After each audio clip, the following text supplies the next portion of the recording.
Muy buenas tardes a todos, queridos seguidores. ¿Qué tal estáis? Bueno, bienvenidos a este programa, a esta entrevista que realizo fuera del horario habitual, pero el invitado que tenemos hoy lo vale porque la verdad es que, en fin, todo lo que yo pueda decir sobre el invitado de hoy será poco en virtud o en mérito del gran respeto que le tengo gracias a, bueno, simplemente el estar a día de hoy compartiendo su sapiencia, su formación y sobre todo, y lo más importante, su experiencia. Yo estoy hablando de José Antonio Zorrilla.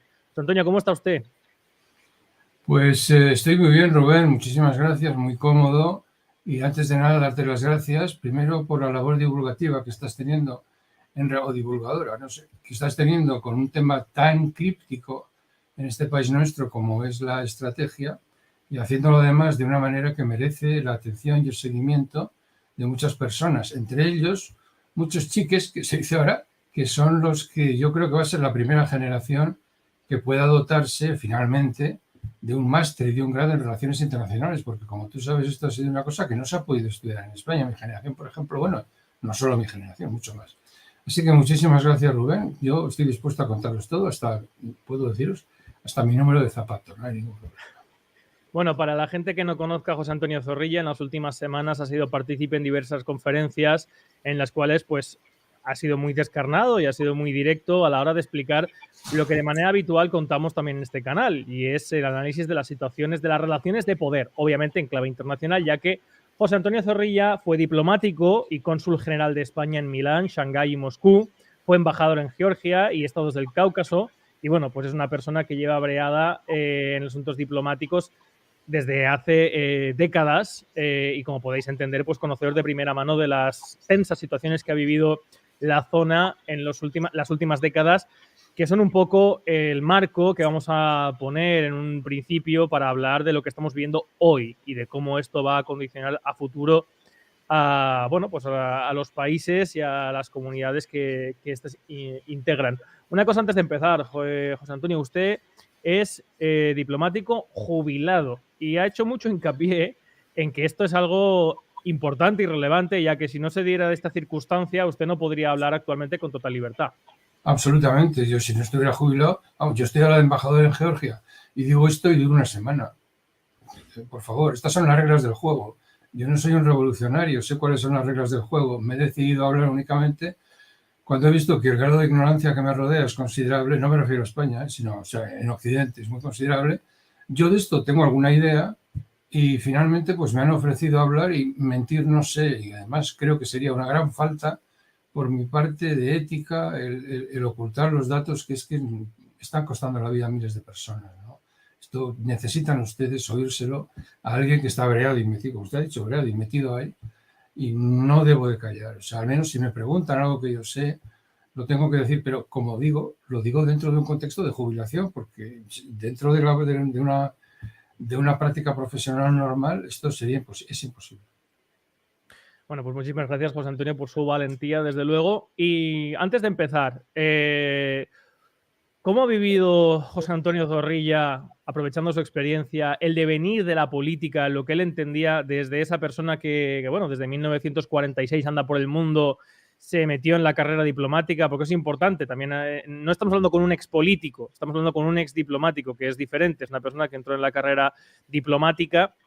¿Cómo ha vivido el devenir, sobre todo también la posición de Europa, de España, la fuerza que podían hacer? Porque al final, cuando hablamos de política, hablamos de lucha de fuerzas. Esto es algo que quizá hablaremos después, pero que usted ha dejado muy, muy claro, y es que las relaciones internacionales son relaciones en términos de poder, y el poder es la fuerza. ¿Cómo ha vivido usted durante estas décadas hasta el día de hoy esa lucha de fuerzas? Alguien que se ha podido más dejar seducir, alguien que ha adquirido más preponderancia, que ha comprado, que tiene mayor área de influencia en estas últimas décadas. Yo debo decir que durante los primeros años de la carrera, mientras sobrevivió la Unión Soviética y existió la Unión Soviética, pues el mundo internacional era muy cómodo porque funcionaba ahí alta, y el que se salía del guión pues le crujían por ambas partes. Y pregúntaselo a los indonesios a ver qué pasó con Sukarno, o pregúntale a los chilenos por el otro lado, ¿no? Pregúntale a Hungría a ver qué le pasó cuando en el 56 hizo caso a las llamadas de la CIA y se sublevó, ¿no? Y entonces a Eisenhower le dijeron, ayúdales. Y Eisenhower dijo no. Que diga Voice of America lo que quiera, que les invite a sublevarse, etcétera, pero esto se ha terminado. Juega y alta, no les vamos a ayudar, ¿no? Y en el 68 con Checoslovaquia pasó igual. Es decir, no se puede. O sea, Yalta lo mantenía todo, digamos, controlado. Claro, el problema es cuando se acabó Yalta. Ahí empieza el lío, cuando de pronto se hunde Yalta y el primer elefante en la habitación no es necesariamente la ampliación de la NATO, el elefante en la habitación es la reunificación alemana. Como todas las palabras alemanas, no Wiedervereinigung, esto es un lío importante ahí. Cada uno dijo lo que quería. La señora Thatcher dijo que ni hablar de ninguna manera, cero. Mitterrand se dijo que salvo que aceptasen el euro, tampoco. Y los Estados Unidos pues no sabían muy bien qué hacer, entonces se encontraron en un dilema y serio, se unen, no se unen, y ahí de pronto aparece el gran miedo, o sea, asciende el terror. Que se ponen de acuerdo Rusia y Alemania y se acaba la NATO. ¡Ah! Esto está recogido en un magnífico libro que recomiendo a todos que lo lean. Bueno, es un tocho así, o sea, a ver cómo sale así. Es un tocho de una profesora que es Mary Sarot y que se llama Not One Inch, ni una pulgada, ¿no? Entonces es un libro magnífico en el que te va a relatar lo que pasa desde que se hunde la URSS y va progresando hasta ahora, hasta la guerra, ¿no? Es verdaderamente magnífico y ahí empieza todo. Cuando de pronto se va a eso a reorganizar, se ha hundido la URSS, ¿qué vamos a hacer? Y entonces, claro, la primera cuestión es, ¿Estados Unidos qué escoge? Estados Unidos se encuentra por una parte con que Europa está casi en paz, es decir, Francia y Alemania se han puesto de acuerdo. Recordarás la figura de Kohl, cogido de la mano de Mitterrand en Verdún. Nunca más. Eso es en el oeste. Pero ahora vamos al este. Y recordarás también a Willy Brandt de rodillas en el gueto de Varsovia. Sí. Para mí, nunca ha sido Alemania más grande. La derecha alemana lleva eso muy mal. Le parece una humillación. Bueno, yo modestamente, visto desde fuera, vielen Dank Deutschland, o sea, es hermoso y maravilloso. Recuperamos a la Alemania, la gran fortaleza moral europea. La Alemania moral, que es la de Lutero, la de Kant y la de Marx. Ahí estaba, de rodillas, pidiendo perdón, con toda la fuerza que da la humildad. Ahí estaba. Vamos, si quieres, por partes. Entonces, momento. Y en ese momento Estados Unidos tiene que escoger qué hacen y no quieren los políticos. Y ahí es donde no quieren los políticos, quieren la OTAN y quieren el odio de los bálticos y de Polonia. No quieren la reunificación sobre la base de la unión entre Alemania y Rusia. Y ahora vendrá la explicación, claro, pregúntame por qué es eso. Vamos a ir por partes, pero porque claro, la gente no tiene el mapa conceptual y el mapa histórico que podemos tener. Yo siempre establezco como punto de partida, no sé si estoy de acuerdo, en lo que ha llegado hasta hoy, el fin de la Segunda Guerra Mundial, que usted ha hecho muy correctamente. Termina la Segunda Guerra Mundial y quedan unos grandes bloques de poder, que son la Rusia soviética y Estados Unidos. Bueno, Gran Bretaña, pero Gran Bretaña es Estados Unidos. No. Estados Unidos. Rusia y Estados Unidos, ¿no? Exactamente. Y eso es lo que ha condicionado, además, también toda su actividad política durante los años 50, 60, 70, hasta 1990. En 1990 cae el muro de Berlín, cae la URSS y entonces se produce un panorama completamente diferente que es el que arrastramos hasta hoy y el que explica en gran parte lo que está pasando en Ucrania, lo que está pasando en muchos países. Para que todo el mundo entienda así a grandes rasgos lo que hemos explicado muchas veces, pero para no estar aquí haciendo un mapa conceptual muy, muy grande. Entonces, cuando cae la Unión Soviética, como bien ha explicado el señor Zorrilla, hay una tendente de Alemania en su reunificación de arrimarse a Rusia. Y claro, ahí es cuando saltan todas las alarmas de Estados Unidos. Entonces creo que era George Bush padre, quiero recordar. Bush padre con James Baker de secretario de Estado. Y la pregunta que deberíamos hacerle ahora al señor Zorrilla es ¿qué alternativas tenía ahí Estados Unidos? ¿Qué hubiera pasado si finalmente se hubiera forjado esa alianza que parece que se ha intentado forjar a posteriori con el gas y tal, y con el Nord Stream 1 y 2? ¿Y qué es lo que decide hacer Estados Unidos y por qué? Pues yo creo que es bastante simple y elemental, porque esto, como digo, lo cuenta la señora Sarot, esto es que no ven con horror el que se pueda juntar Alemania con Rusia. Pero ahora tú, Rubén, te preguntarás, vamos ahí, ¿Por qué? Pero se ha funcionado muy bien, tienen 6.000 empresas alemanas en Rusia y tal y cual.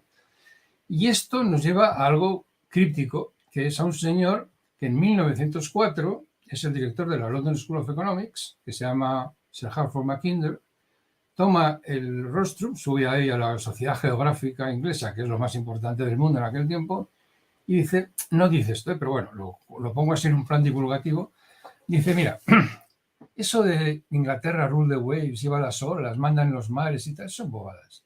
El enemigo de verdad lo tenemos enfrente y es la tierra. Bajo ningún concepto, nadie debe de poseer el centro de Eurasia. Eurasia es la gran masa de tierra que va de Bretaña a China. Bueno, eso de ninguna manera. Y entonces ahí viene la estrategia de la tierra, del agua inglesa y después anglosajona, de hacer todo el daño que puedan a quien está dominando esa parte del mundo. Y, de otra forma también clara y rotunda, es que no se pongan de acuerdo Alemania y Rusia. Eso es el acabose. Eso no puede ser. Pero hay un pequeño problema, Rubén, y es que somos europeos, ¿sabes? Y cada vez que Europa ha roto Alemania con Rusia, ¿qué me dirás que ha pasado? Guerra. Los cañones de agosto. 2 guerras, porque rompieron Alemania con Rusia. Alemania estaba muy feliz en una cosa que se llamaba Realpolitik, que la llevaba Bismarck, y era el acuerdo con Alemania. Pero llegó el loco aquel de Federico II y dijo, no, por favor, vamos a ser un país serio y rotundo, queremos un lugar en el sol. Wow, bueno, pues nada, fuera la amistad con Rusia, vamos a concentrarnos en las colonias. Bueno, Primera Guerra Mundial, Segunda Guerra Mundial. Entonces, son estrategias contradictorias. Los ingleses y los americanos quieren que le vaya mal a Eurasia y nosotros necesitamos que le vaya bien, pues si no, vamos a la guerra. Hay un pequeño problema aquí. Eso de que Eurasia es enemiga y tal y cual, eso la próxima vez, Rubén, yo no sé si tú eres de ciencias o de letras, le preguntas a quien te lo diga que por favor te saque las ecuaciones. A ver, demuéstreme usted de manera fiable y matemática que efectivamente Eurasia es nuestro enemigo, porque yo no lo veo. Ahora, lo que yo sí le puedo demostrar a usted sin necesidad de ecuaciones es que cada vez que han roto Alemania con Rusia hemos ido a la guerra. Y en esto estamos. Y esto que está pasando hoy con Ucrania viene de ese señor que se llama Sir Halford Mackinder, de 1904, que es increíble que haya podido sobrevivir, más aún en un contexto en el que tú tienes un enemigo estratégico importante, que es China, y que te ha definido el teatro de operaciones como el mundo, no Eurasia, el mundo. A lo que a los Estados Unidos son los segundos. Ahora hablaremos quizá ahora hablaremos seguro de China y del papel importante que juegan todo esto, pero claro, en lo que estamos, en los antecedentes, ¿no? Llega el momento en el que se desaparece la URSS, Rusia se queda, bueno, usted lo habrá vivido, desamparada, con unos créditos brutales, pidiendo ayuda por todos los sitios, desde el año 90 hasta el año 2, incluso puede que el año 2010, porque los primeros 10 años de Putin son también muy complicados, Rusia está completamente fuera de juego. Y ahí es donde parece que Estados Unidos se frota las manos porque, como explicaba también hace poco en una entrevista, Pedro Baños dice, me quedo yo solo. O sea, pero por favor, no quiero tener que estar diciendo esto constantemente. No estamos aquí hablando en clave de maldad o en clave de buenos y malos. No es que Estados Unidos sea malvada. Estados Unidos mira por sus intereses. Y en sus intereses, si puede cogerle todas las peras al olmo, pues lo va a dejar pelado. O sea, pero es que esto es así. Tal cual. Muy bien, así es. Por fin veo a alguien que lo ve con toda claridad. Eso es. No son malos. Ahora, eso sí, funcionan según un marco mental de referencia. Y ese es que Eurasia no puede ir bien. O sea, si Eurasia se junta, eso es como la teoría famosa aquella del dominó. Si cae Vietnam, toda Asia va a caer en manos del comunismo. Y, diga, y las ecuaciones de la teoría del dominó, digo, porque resulta que cayó y no pasó nada, ¿no? Pues esto es igual, o sea, es que no hay ninguna razón para ello. Están siguiendo una estrategia equivocada y los resultados están siendo demoledores. Yo diría que la palabra técnica es obsoleta. A eso que usted se ha referido, le llaman la doctrina americana el momento unipolar. Que también el momento unipolar, o también, si usted quiere, el momento que va desde ahí hasta Afganistán, lo llaman la hegemonía liberal. Cuando Estados Unidos empieza a invadir gente creyendo que eso va a llevar por ahí la democracia y la libertad, y lo que es lo contrario. Bueno, por cierto, como os he dicho, podéis hacerle las preguntas que consideréis a José Antonio a través de Superchat, ¿de acuerdo? Gracias, Manuel, por el Superchat. Pero bueno, en este mapa que estamos estableciendo, claro, llega los años 90, Estados Unidos, bueno, y el año 2001, 2002, 2003, 2004, se embarca con todo eso que ha narrado usted de intentar tomar la posición estratégica clave que implica Oriente Medio por lo estratégico, por la situación estratégica, por los recursos, etcétera, etcétera. Pero de repente Rusia reconquista de alguna manera su orgullo, ¿de acuerdo? Y ahí es donde yo veo uno de los grandes problemas que tenemos en Europa. Y es que se nos ha impuesto ideológicamente que Rusia quiera recuperar su orgullo, quiera recuperar ser un actor importante, como es el enclave internacional, es que quiere volver a la URSS, es que quiere extenderse, es que quiere invadir Europa, es que es psicopática, es decir, toda una serie de consideraciones morales contra las que los que queremos explicar cómo funciona la política, usted el primero, tenemos que luchar constantemente, que no van más que a pegarnos un tiro en el pie los europeos. En el pie o quizás en el hígado, vamos, en la cabeza, ¿no? Porque esto se está adquiriendo ya una dimensión, se están cometiendo unos errores de una naturaleza tal que yo me pregunto quién está a cargo del timón, porque es sorprendente, ¿no? Yo las cosas que veo son inverosímiles, es que es error tras error, es decir, Afganistán fue un error terrible, Irak fue un error monstruoso que ha puesto el Oriente Medio en manos de su peor enemigo, que es Irán, incomprensible. Han perdido por el camino 3.000 chavales y 3 trillones de dólares. Se han cargado a Saddam, ¿cómo se llama? A Gaddafi en Libia y han organizado un terrorismo que va de mar a mar, que, bueno, que ha provocado la operación Barkhane francesa, donde tuvo que embarcarse Francia y nosotros con ella. Y ya, como fin de fiesta absoluto, perdieron en Siria, porque la estrategia siria era la de que tenía que irse ¿cómo se llama? El jefe, ¿cómo se llama? ¿Gaddafi? No, Gaddafi no, es Siria. El de Siria, bueno, el que mandaba en Siria, que no se ha ido, ayudado por Rusia, y el momento final ya, definitivo, que es lo de Ucrania, que ya es como la explosión final.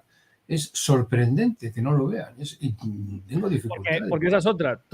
Algo que comentábamos a micrófono cerrado, todos los grandes especialistas de política internacional de Estados Unidos, entre ellos el más reconocido y que no es que sea tampoco la señora Teresa de Calcuta, Kissinger, se han llevado las manos a la cabeza con esta nueva política de Estados Unidos de continuar, porque por eso quería establecer el momento en el que se desintegra la URSS. Ahí es donde Estados Unidos dice, esta es la nuestra, pero lo lleva a cabo a través de la OTAN. Mucha gente no entiende que la OTAN, Al-Assad están diciendo así, Al-Assad, el de Siria. Al-Assad, sí. Mucha gente no entiende que la OTAN no es un club de Boy Scouts, ni es como pretendía Zapatero la Hermandad de Naciones. La OTAN es una ONG. Exacto. La OTAN es una organización militar de presión contra Rusia. Es que se concibe. Sí, claro.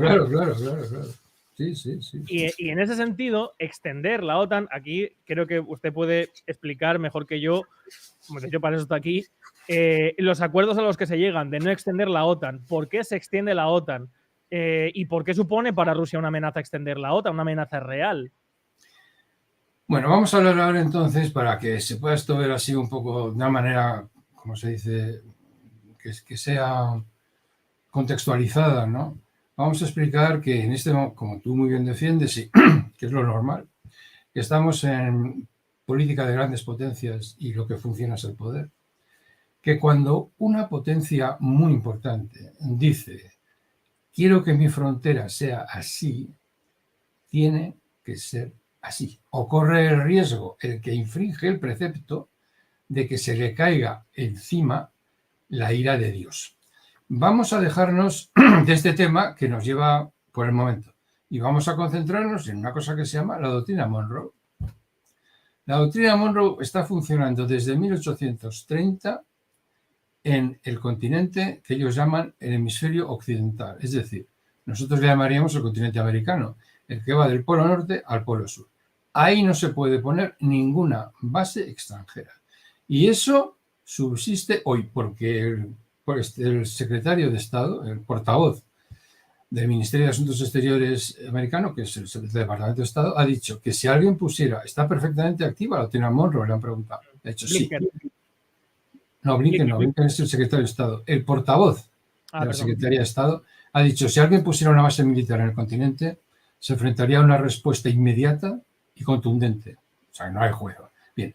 Y esto se demostró en el 62, cuando quisieron poner unos cohetes los cubanos y los americanos dijeron, pues vamos a la guerra. Lo que Estados Unidos exige para sí, no se lo consiente a Rusia. Y aquí tenemos a nuestro viejo amigo, en fin, el señor Kissinger, ¿no? Que va a decirlo aquí con toda claridad, Ucrania es un elemento decisivo. Viven en un país con una historia compleja y de composición políglota. Y lo dice, cualquier intento de llevar a una parte de Ucrania a dominar a la otra, como ha sido la pauta, terminaría en guerra civil o desmembramiento. Utilizar Ucrania como parte de una confrontación este-oeste destruiría cualquier posibilidad de llevar a Rusia y a Occidente, atención, sobre todo a Rusia y Europa, a un sistema de cooperación internacional. Y ahora, te lo decía también, Occidente tiene que entender que Ucrania no es para Rusia un país extranjero. Esto es muy interesante. Y esto es, lo explica, creo yo, Kissinger con toda claridad. De todas formas, si quieres, aquí hay una entrevista interesantísima con el Papa de todos los encargados, los especialistas de relaciones internacionales, que es el señor Mearsheimer, profesor de Chicago, ha escrito un libro como de 1000 páginas, contando a los sufridos estudiantes de relaciones internacionales qué es realismo, pero dentro de un orden, qué es el realismo, pero medio pensionista, un poco más de realismo, pero un poco menos de idealismo, en fin, una cosa insufrible, alemán, un libro de esos tipo alemán, de 1000 páginas, ¿no?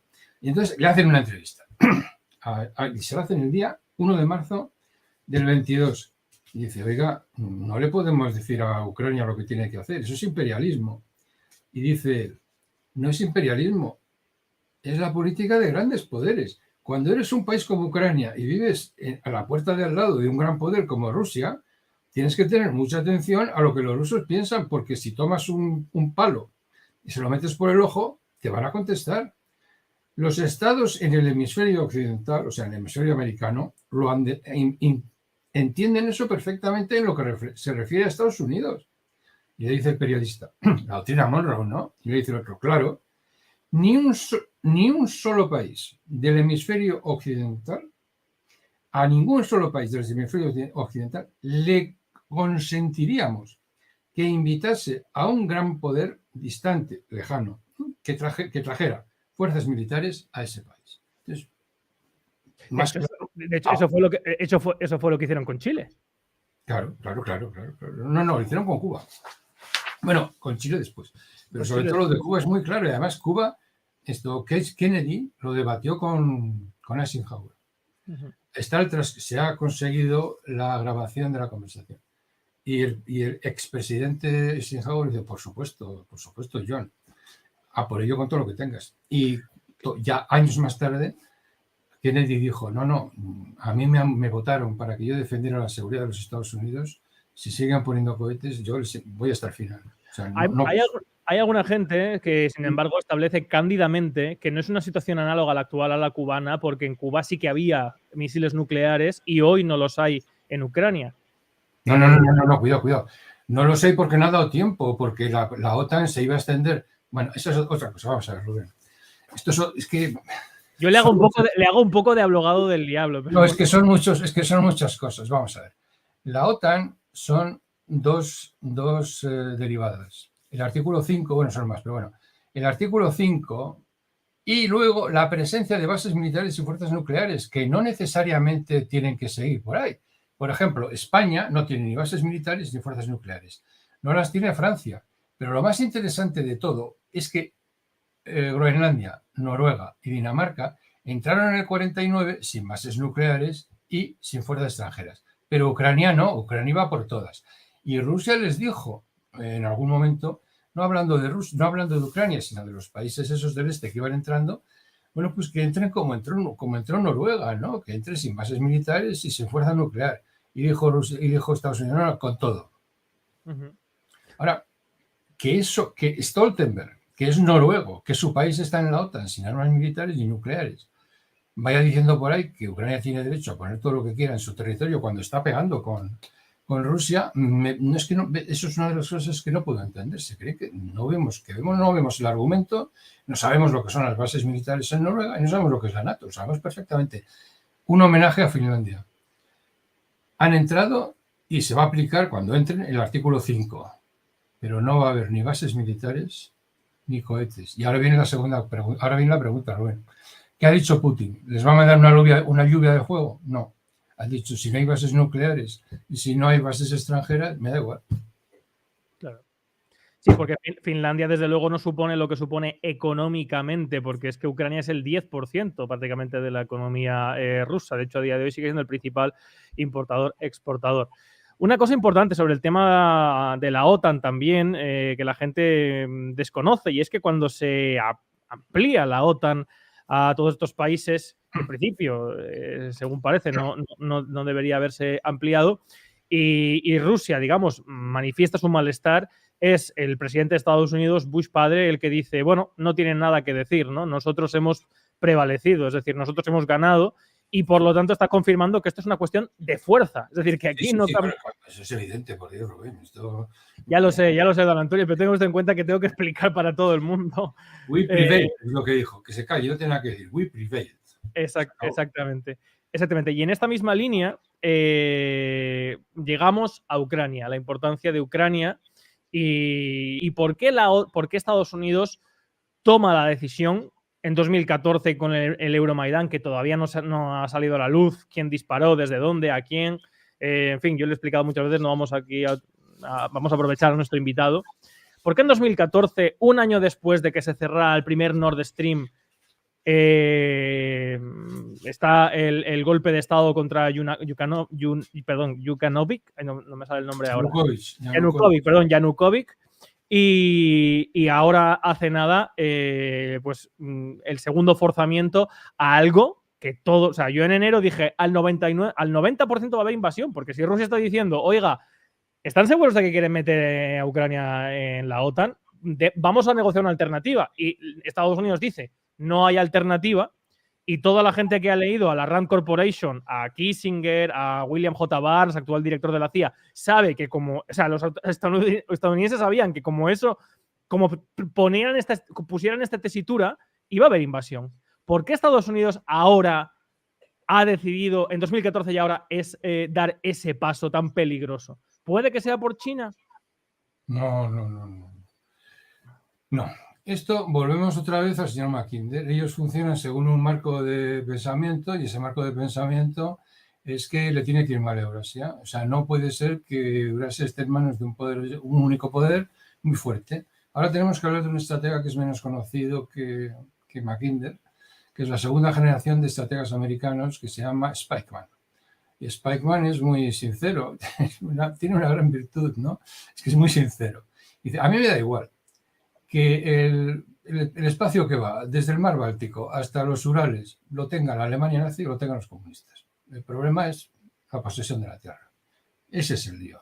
Y eso es lo que están en ello y están focalizados en Eurasia y quieren que le vaya mal a Rusia porque Rubén, simplemente por una razón geográfica. Tiene 12 usos horarios, ocupa mucho terreno y esto les impide en sus sueños húmedos llegar a ser algo serio sin darse cuenta de que mientras ellos se ocupan de esa cuestión vital, que es defendernos de un país que tiene el Producto Interior Bruto de Italia, pues concentrados ahí todos con todo lo que tienen para ver si el complejo militar industrial no se viene abajo, la NATO sobrevive y tal.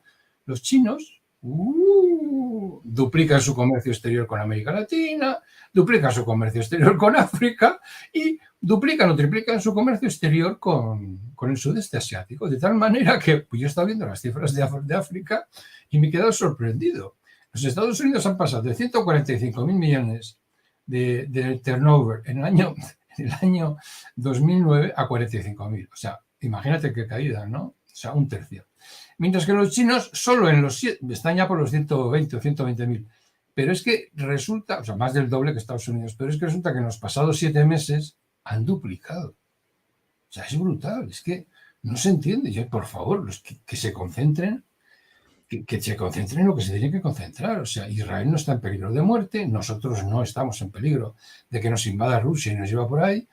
No sucede nada excepcionalmente grave. Lo verdaderamente grave es que China está ya, tiene el PPP. En precios en PPP tiene ya el Producto Interior Bruto de Estados Unidos, sigue subiendo y nadie hace nada. Y cuando se proponen hacer algo es mandar portaaviones, que es que no es la respuesta, con perdón. Claro, ese es un poco el origen de mi pregunta. Es decir, si China está comiéndole terreno a Estados Unidos, Estados Unidos ha tenido en los últimos 10 años dos políticas. La de Trump, que era un acercamiento, digamos, hacia Rusia, intentar seducir a Rusia contra China, y ahora lo que parece que es procurar un aislamiento de Europa y Rusia. Pero claro, así empujas a Rusia y a China. O sea, aunque tú te quedes, aunque Estados Unidos vaya a convertirse en el proveedor a nivel de un monopolio de Europa, la unión de Rusia y China sería más perjudicial. Bueno, Kissinger la llama, es muy raro que en política exterior, en relaciones internacionales, se recurra al adjetivo, pero Henry Kissinger ha definido esa unión entre Rusia y China como letal. La unión de Rusia y China sería letal. Y por desgracia para ellos, pues resulta que, claro, en cuanto han empezado los problemas con Estados Unidos, pues Rusia ha caído en manos de China, China ha caído en manos de Rusia, y todo lo que nosotros no le compramos a Rusia, se lo compra India y se lo compra China con un módico haircut del 30%. O sea que estamos engordando a China cada vez que sancionamos a Rusia. La política de sanciones, que es lo único que se sabe hacer, ha resultado un completo fracaso. En definitiva, estratégicamente hablando, la idea de meter a Ucrania en esto es verdaderamente, ha terminado en un caos, ¿no? Y no hay país del mundo hegemónico que quiera que pueda haber una hambruna global, que se duplique el precio de la gasolina, que se convierta a dos enemigos potenciales que ellos mismos contribuyeron a equilibrar, echarlo a uno en brazos del otro. Es que no hay poder hegemónico que quiera tener a su retaguardia alterada cuando lo que le interesa es tenerla en paz. O sea, Alemania y Rusia unidas. Y para poderse dedicar a lo que de verdad importa, el frente primario, que es esto. Esto no es un problema ni de maldad, ni es un problema de imperialismo, porque estoy seguro que muchos de los que le siguen a usted son jóvenes ardientes y piensan que es imperialismo y tal. Bueno, les voy a dar una mala noticia. No es imperialismo, perdón, es incompetencia. Incompetencia, punto. Y es obediencia al complejo militar industrial. Una pequeña parte de la industria americana está muy favorecida por ellos, pero los demás, que son gente honesta, que se levanta a las 5 de la mañana, como yo lo he visto, el embajador de Estados Unidos en lugares importantes, por ejemplo en China, por ahí, se presenta en la oficina a las 9 de la mañana y se presenta con una bolsa de papel donde va la comida. O sea, es que no es normal que ese trabajo, ese empuje, esa fuerza, ese esfuerzo vaya luego y se desparrame por ahí, sea para unas empresas cuya utilidad es relativa. Digo esto porque hay un libro que seguro que es menos conocido, pero es un libro magnífico del general Sir Robert Smith, que es La utilidad de la fuerza, The Utility of Force, que es un libro que, claro, no cita nada. Todo el mundo lo ha leído. Los militares de carrera, todos lo han leído. Pero citarlo no lo cita nadie, porque dice que las armas son muy caras, muy frágiles, se rompen fácil y que lo más grave de todo es que no sirve para nada. No es cualquier cosa Sir Robert Smith, ¿eh? Ha sido el GEMAD del Reino Unido de Gran Bretaña e Irlanda del Norte. Yo estoy tomando notas como cuando estaba en Radio Libertad Constituyente. Antes de... Porque quiero preguntarle ahora también sobre el tema del Cuerno de África, que ahora Estados Unidos ha vuelto después de un año, la importancia que tiene, etcétera, etcétera. Pero antes de eso, vamos a entrar, digamos, en el aspecto que ahora está candente, ¿no? Que es tan picante. Ucrania, no solamente, o sea, los puntos de fricción que ha utilizado durante los últimos años Estados Unidos para aislar a Rusia del mercado europeo y luego hablaremos de las consecuencias. Yo creo que no se me ocurre a nadie mejor que preguntarle, Georgia, ¿qué pasó en Georgia realmente? Una de las desgracias que tuvimos en Occidente fue que Saakashvili pues no era Václav Havel. Y esto nos hizo mucho daño. Saakashvili era un líder impredecible. Saakashvili hoy hacía lo mismo una cosa que otra. Ya se vio cómo siguió su carrera. Terminó en Ucrania. No sé si le sigue usted la carrera. Terminó en Ucrania, quiso acabar con la corrupción y casi acaban con él.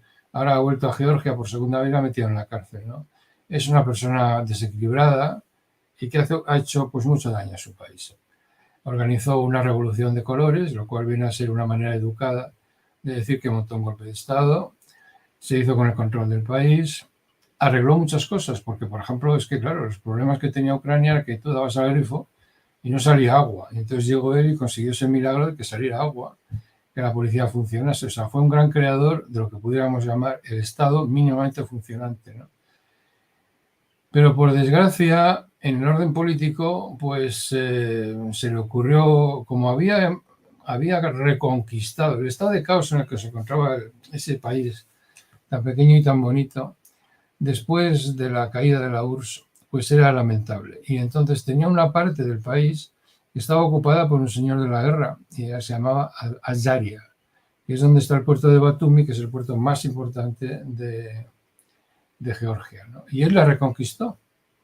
Entonces tuvo la mala idea de creer que lo mismo que había hecho con Azaria podría hacerlo con Osetia del Sur.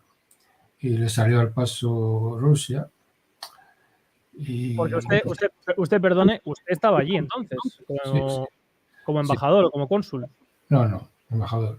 Como embajador. Yo fui embajador en Moscú 4 años. Perdón, fui cónsul en Moscú 4 años. Pues usted estaba como embajador en Georgia, para que todo el mundo lo sepa, en agosto de 2008, que es cuando se produce... No. Llegué un poco más tarde, pero conocía toda la clase política, ¿no? Y hay que explicar algo también que tampoco se sabe, bueno, que es normal, yo tampoco lo sabía hasta que fue allí. Tanto Abjasia como Osetia del Sur, a los que se tilda de provincias, pues no sé, cimarronas, que se oponían al poder y que hacían estas cosas extrañas en aquel tiempo y que Rusia ayudaba, hay que recordar que eran independientes de facto desde 1992.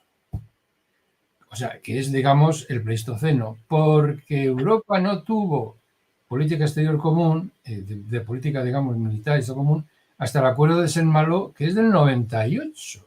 O sea, nosotros empezamos a poder decir algo sobre ese tema 6 años después de que Abjasia y Osetia del Sur ya se hubieran perdido para Georgia, ¿no? Entonces, esta es una de las genialidades que hace pues Estados Unidos en su política, lo mismo que organizó en el 2004 la Revolución Naranja, pues organiza la revolución aquí ante el horror de Rusia, claro, porque las fronteras son una cosa muy delicada, entonces le montan aquí una revolución de colores, una revolución de la rosa y tal, y luego le montan otra en ¿cómo se llama esto? En Kirguistán. Y luego ya, pues, fiesta, para terminar la fiesta, en el 2014 en el Maidán, ya Putin ya está. Claro, pero le quería preguntar lo de Georgia porque en los medios de comunicación, los tertulianos, etcétera, establecen, y así lo dicen, a Georgia como la primera agresión de Rusia. No, yo lo siento muchísimo, no, es totalmente, no, es falso, es falso. Es decir, Saakashvili engaña al embajador de Estados Unidos allí, que si no recuerdo mal era John Teft, tipo muy simpático y muy majo, que hacía colección de gorras de béisbol. Una persona muy accesible, muy popular entre los diplomáticos. Y le engaña y le dice John, oye, me dicen que estás mandando soldados a la frontera y que vas a atacar a Osetia del Sur. Y le dice Saakashvili, a todo el mundo le llamaba Misha, a Saakashvili todo el mundo le llamaba Misha, ¿no? Le dice a Misha, oye, pues no, te aseguro que no. Le estaba mandando. ¿Y cómo arranca ese intento de conquista? En ese momento hay manteniendo la paz allí, porque llevamos, como te digo, desde el año 92 en régimen de independencia de facto. Entonces, allí la OSCE tiene una misión de paz y la llevan los georgianos y los rusos. Y entonces los chicos georgianos, siguiendo órdenes de su mando, lo primero que hacen es ametrallar a sus compañeros de cuartel que son rusos.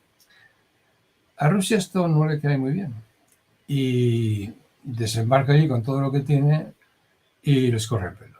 Y entonces, otra cosa que tampoco se dice y que hay que decir en honor de Francia, que gracias a Sarkozy, que hace la navette entre Moscú y Georgia y Moscú, Georgia sobrevive. Yo creo que si Sarkozy no se tira allí 2 semanas yendo y viniendo, Putin acaba con Georgia. O sea, no ya es que lo hubiera defiende a Osetia del Sur y tal, sino que es que definitivamente la hace desaparecer. O sea que ahí realmente Sarkozy merece todo el apoyo y la consideración de todos. Desde entonces, Georgia es un país pues civilizado, muy pequeño, son 2 millones de habitantes y tiene una posición geográfica imposible porque está justamente en la frontera de un monstruo de 140 millones de habitantes y de 12 usos horarios. Entonces, claro, está muy mal, ¿no? Entonces, en el año 2008, Bush hijo dice y le garantiza a Georgia que va a poder ser de la OTAN. Entonces, Francia y Alemania dicen que no. Y en eso ha quedado todo, ha quedado como en suspenso, ¿no? Voy a decirte algo que, para que veas por qué fracasa la ofensiva georgiana, no hay ejército en Georgia. Es decir, el ejército está formado por amigos de Saakashvili. Los coroneles, tenientes coroneles y tal, pues son a lo mejor, pues, amigos suyos o del partido suyo, tal, pero no tienen ninguna formación militar. Claro, estos pobres se fueron a intentar conquistar un país que merecía el apoyo de Rusia y, claro, pues realmente los devastaron, ¿no? Pero el que atacó no fue Rusia, fueron los georgianos, ¿no? Fue Saakashvili, que se enfrentó entonces a una crítica de su propia oposición brutal. Todo Tbilisi estuvo ocupado, allí estaba yo, tengo fotos, estuvo ocupado durante meses con tiendas de campaña de gente que protestaba. Afortunadamente no cargaron contra ellos y les mataron, como sí hicieron los ucranianos en Odessa después del Maidán. Todo esto es que no se dice, no se cuenta, no se sabe, No. Puedo añadir ahora una cuestión erudita, si me permites, Rubén, una cuestión erudita. Por supuesto, por Dios. Osetia del Sur es un país muy especial porque figura en las obras completas de Stalin. Stalin, que era georgiano, acuñó una expresión, dijo que había imperialismo grande e imperialismo pequeño. Y el imperialismo pequeño era el de Georgia con Osetia del Sur. Y ahora viene el detalle. Esa distinción entre imperialismo grande y pequeño va a pasar a la Constitución de la República Popular de China. Eso ya parece que haber leído las obras completas de Stalin, que ya es un poco, en fin, yo comprendo que es un poco exagerado, ¿no? Mire, que iba a pasar directamente a Ucrania, pero hay una cosa importante que le he visto comentar, y es que, bueno, la era Putin en Rusia marca un antes y un después en las relaciones internacionales, porque es, digamos, no lo que le para los pies a Estados Unidos, sino lo que, bueno, pues por primera vez Estados Unidos se encuentra con que Rusia está volviendo a recuperar, bueno, pues su orgullo, ¿no? Y la era Putin marca un antes y un después también, y el 11 de septiembre, porque sí creo recordar que el 11 de septiembre es Putin quien, quizá recién llegado al poder y después del desastre del Kursk, etcétera, etcétera, le tiende la mano a Bush y Bush se aprovecha, ¿no?, de ello. ¿Podría contarle a la audiencia, porque la gente no sabe de todo esto, qué es lo que pasó? Bueno, es que hay un gran cambio en Putin. La primera autoridad que visita o que ve a Putin es el secretario general de la OTAN en ese momento, que es un inglés, que no me acuerdo exactamente su nombre, es un inglés, y lo primero que le dice Putin es: yo soy europeo, voy a ver a Rusia a Europa. Esto viene ya como anteriormente. Yeltsin, que tampoco es muy conocido, pero que lo cuenta Sarot, le había dado los códigos de lanzamiento de los cohetes termonucleares intercontinentales a Bush para que viera su buena voluntad. Y el 80% en ese momento de los rusos ven con cariño a Estados Unidos. Todo eso se ha dilapidado, se ha tirado por la borda. El caso de Putin es el primero que se ofrece para lo que quieran. Y les dice: bueno, todo mi espacio, después del 11 de septiembre, para la gente lo sepa. Sí, claro, el 11 de septiembre le llama inmediatamente a Bush y dice: oye, estoy totalmente con vosotros de acuerdo, decidme lo que queráis, no hay ningún problema. Abrir bases donde necesitéis, sobrevuelos los que os haga falta para ir a donde queráis, todo, estamos abiertos. Y los Estados Unidos pues dan las gracias, empiezan a abrir bases que no necesariamente tienen que ver con la lucha antiterrorista. Todo hay que decir, porque les tira una cosa que también hay que hablarla: los nuevos Balcanes. Todo lo que va desde el Mar Negro hasta China es objeto de deseo. No solamente es toda la parte que está arriba de los Bálticos, bajando Bielorrusia y tal, y Ucrania. Esa es una cosa. La otra es la que va del Mar Negro a China. Y aprovechan para poner bases por ahí militares, claro. Bases militares que no tienen nada que ver con la lucha antiterrorista, ¿no? Todo esto a Putin pues como es natural, le sienta muy mal. O sea, que es lo que hay, ¿no? O sea, es otra cosa más que se dilapida y todo es por lo mismo. Es decir, tenemos que entrar ahí como sea, porque según Mackinder, es que volvemos a 1904, ¿no?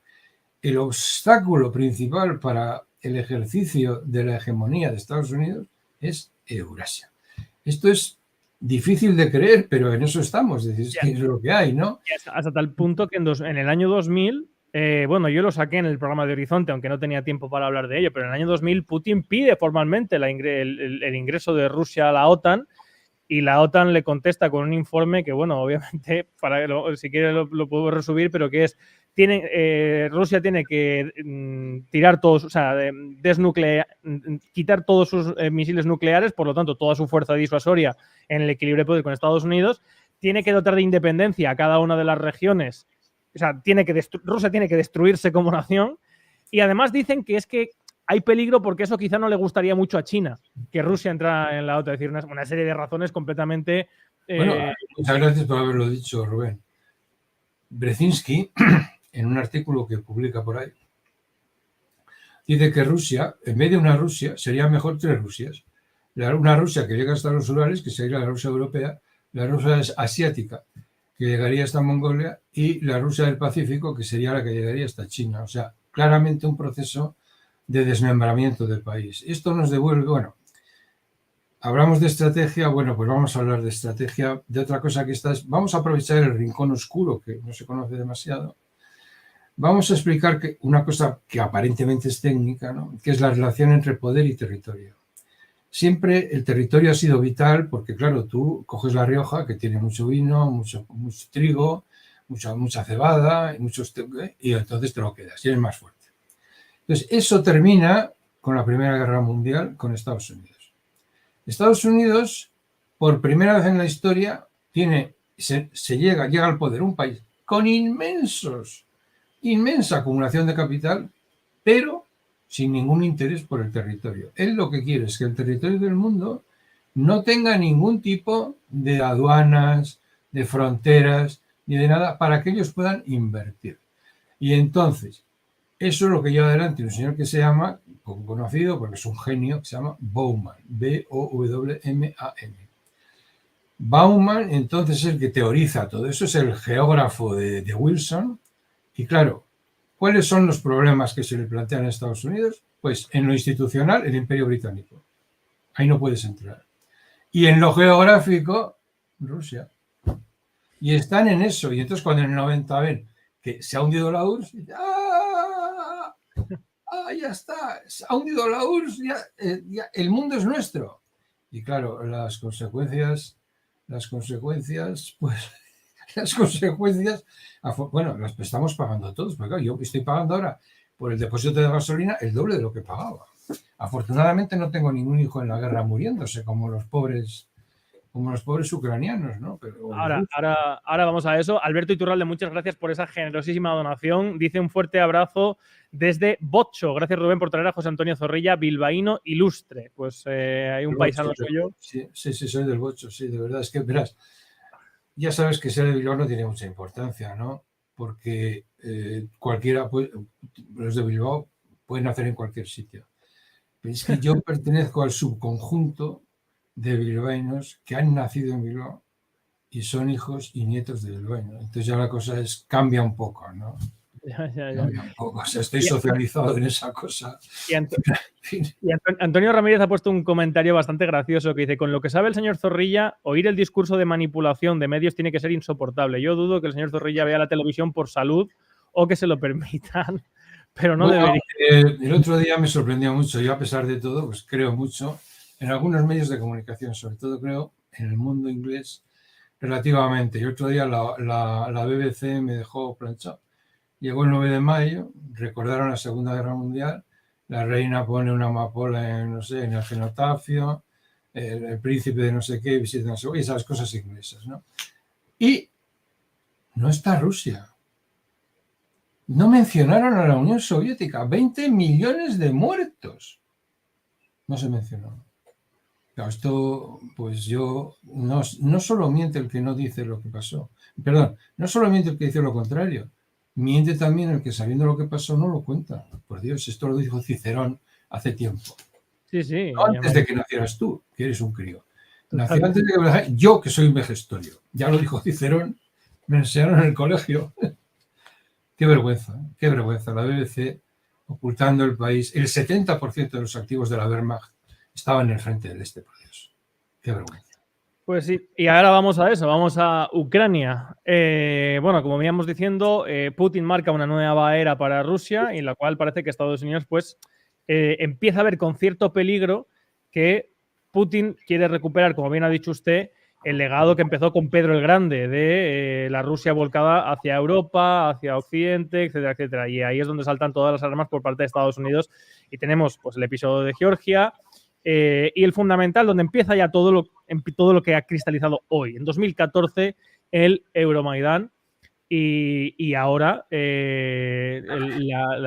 guerra de Ucrania, ¿no?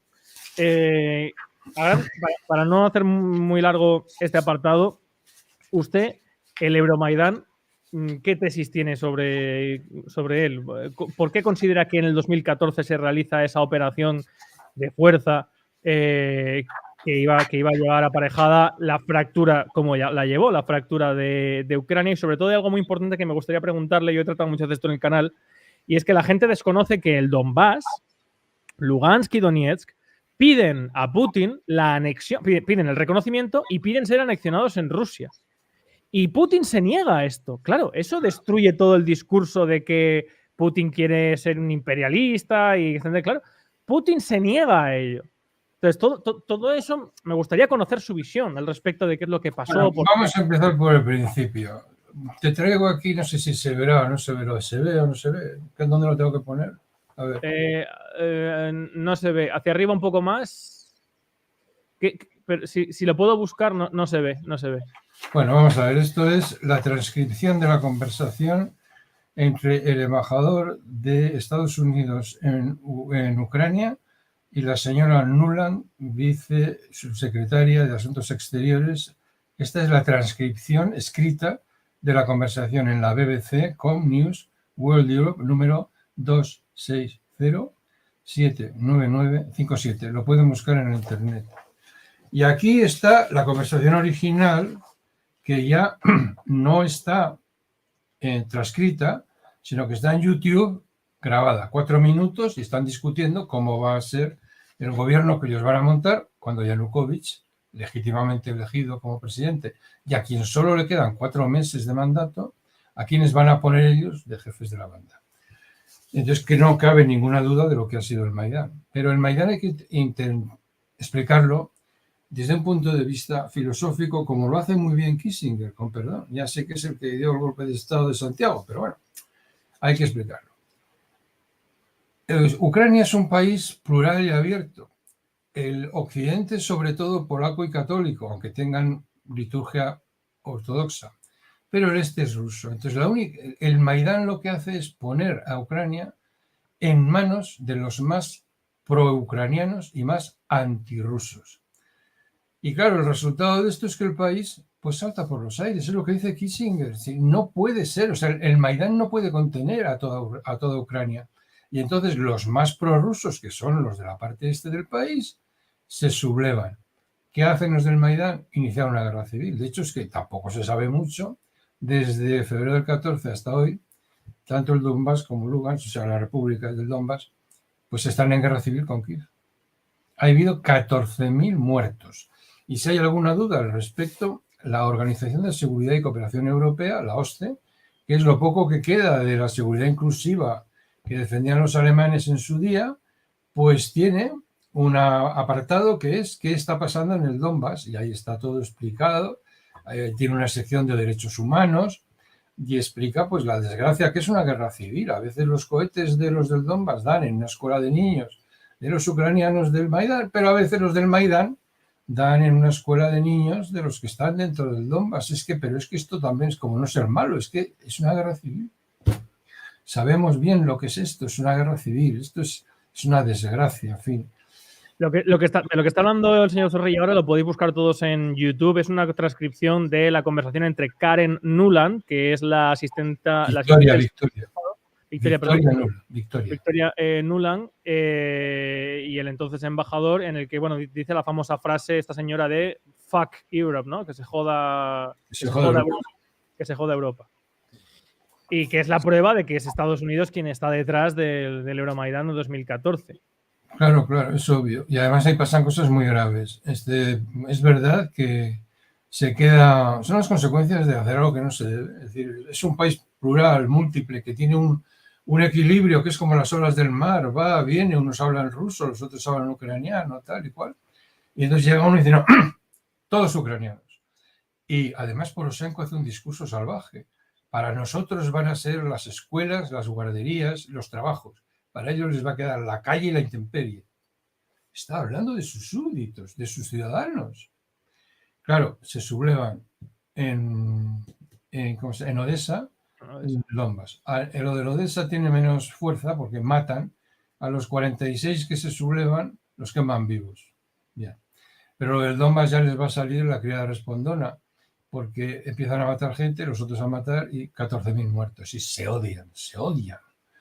Ha sido es lamentable. Es lo mismo que conocimos nosotros en la guerra civil. Es una guerra civil. Entonces, se queda Putin con Crimea y los chicos del Maidán toman una decisión dramática. Renuncian a no ser nucleares y a no ser, ¿cómo se llama esto?, neutrales, como había prometido la Constitución de 1990. El primer documento que hay, artículo 9, es: no vamos a tener nada que ver ni con un bloque ni con el otro y no vamos a tener nunca armas nucleares de ningún paso. Cambian la Constitución para poder tener armas nucleares, ingresar en el grupo que quieran ingresar. Y entonces, claro, los americanos se frotan las manos. Ya tienen lo que quieren. Y claro, entonces empieza lo que se decía en latín en mis días, el descenso a los infiernos. Y es lo que pasa. Pero fíjese, hay una cosa importante que yo, quiero decir, puedo entender, pero me gustaría que usted me diera su punto de vista. Cuando se produce esta guerra civil, ¿no?, y este levantamiento por parte del Donbass, Lugansk, Donetsk, Odessa, la región prorrusa por el golpe de estado del Maidán, estas zonas piden anexionarse a Rusia y Putin en principio dice que sí, pero luego dice que no. Y les dice que vayan a las elecciones porque esto solamente puede ser porque él busca que el país no se rompa, es decir, que Ucrania mantenga su integridad territorial. O sea, no hay otra explicación. Evidentemente, y lo que no, yo esto ya como diplomático normal y como español que vive en un país autonómico, no puedo entender que lo único que pide Putin y lo único que piden los del Donbass no es Niesavisimosti, no es independencia, es autonomía. Autonomía. Y Zelensky llega al poder con una plataforma que dice: voy a cumplir los acuerdos de Minsk y les voy a dar autonomía. Por Dios, darles autonomía. Arregla un estatuto de neutralidad o mételes en la NATO, pero solo con el artículo 5, sin fuerzas militares y lo otro, llega a un acuerdo y no hubiera pasado lo que ha pasado. Es que fueron a por todas. Y claro, los resultados, pero es que esto es muy elemental. Esto es, como se dice en inglés, 101, o sea, relaciones internacionales 101. O sea, es que sabe, ¿no? Claro, ya lo sé, José Antonio, pero fíjese que es que hay 3.300 personas viéndonos que no tienen ni idea. Entonces, claro, hay que contextualizar. Claro, no se preocupe, que estamos aquí para decirles despacio. Y además les puedo dar una información también sugestiva que hace referencia a mi otra vida como director de cine. Yo estuve en Sudán, rodando El desierto y las olas. Y, bueno, conocí gente de todo tipo y condición. Y estuve en territorio de la guerrilla. Y me explicaron, entre ellos y los curas, me explicaron cómo iba la cosa. Y esto es, el sur de Sudán es animista y cristiano, pero el norte es musulmán. Y entonces el Numeiri, que era un jefe que había por allí, que el que mandaba, dijo: voy a declarar la Sharia, todos musulmanes. Bien.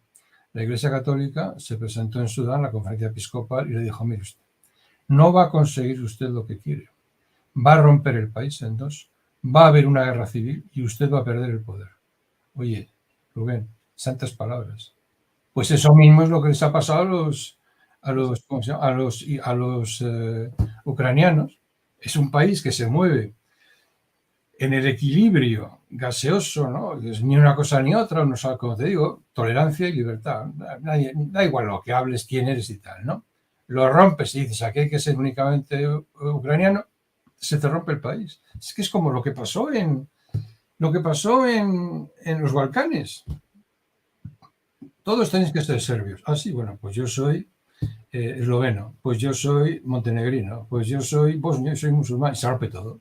No tiene solución, no tiene arreglo. Y bueno, ahora ya vamos a la situación de hoy, la situación actual, después de esa guerra civil, después de esa fractura del país, en la cual Rusia no reconoce, pero sí ayuda a la República Popular de Donetsk y de Lugansk, llegamos a la situación actual en la cual Estados Unidos da un paso más. Y de hecho, en diciembre, el propio Blinken dice, vamos a hacer algo que nos hemos abstenido de hacer hasta ahora. Es decir, ellos son conscientes de que van a dar un paso que hasta ahora Estados Unidos no ha dado por la peligrosidad que conlleva. Y lo dan conscientemente.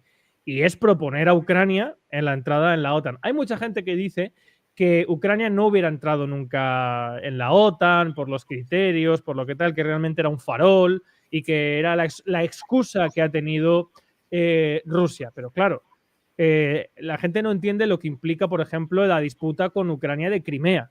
Y sobre todo que quien manda y ordena quién entra o no entra en la OTAN es Estados Unidos. Y si es Estados Unidos quien dice que va a promover que un país entre en la OTAN, en fin, pues no es lo mismo, que por mucho que lo pueda vetar Turquía luego, etcétera, etcétera.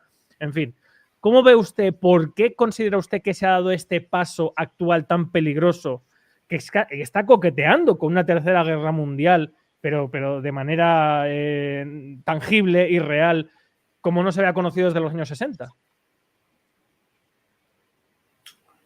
Pues yo creo que una posible explicación es el estrés. El estrés de ver que están perdiendo la hegemonía.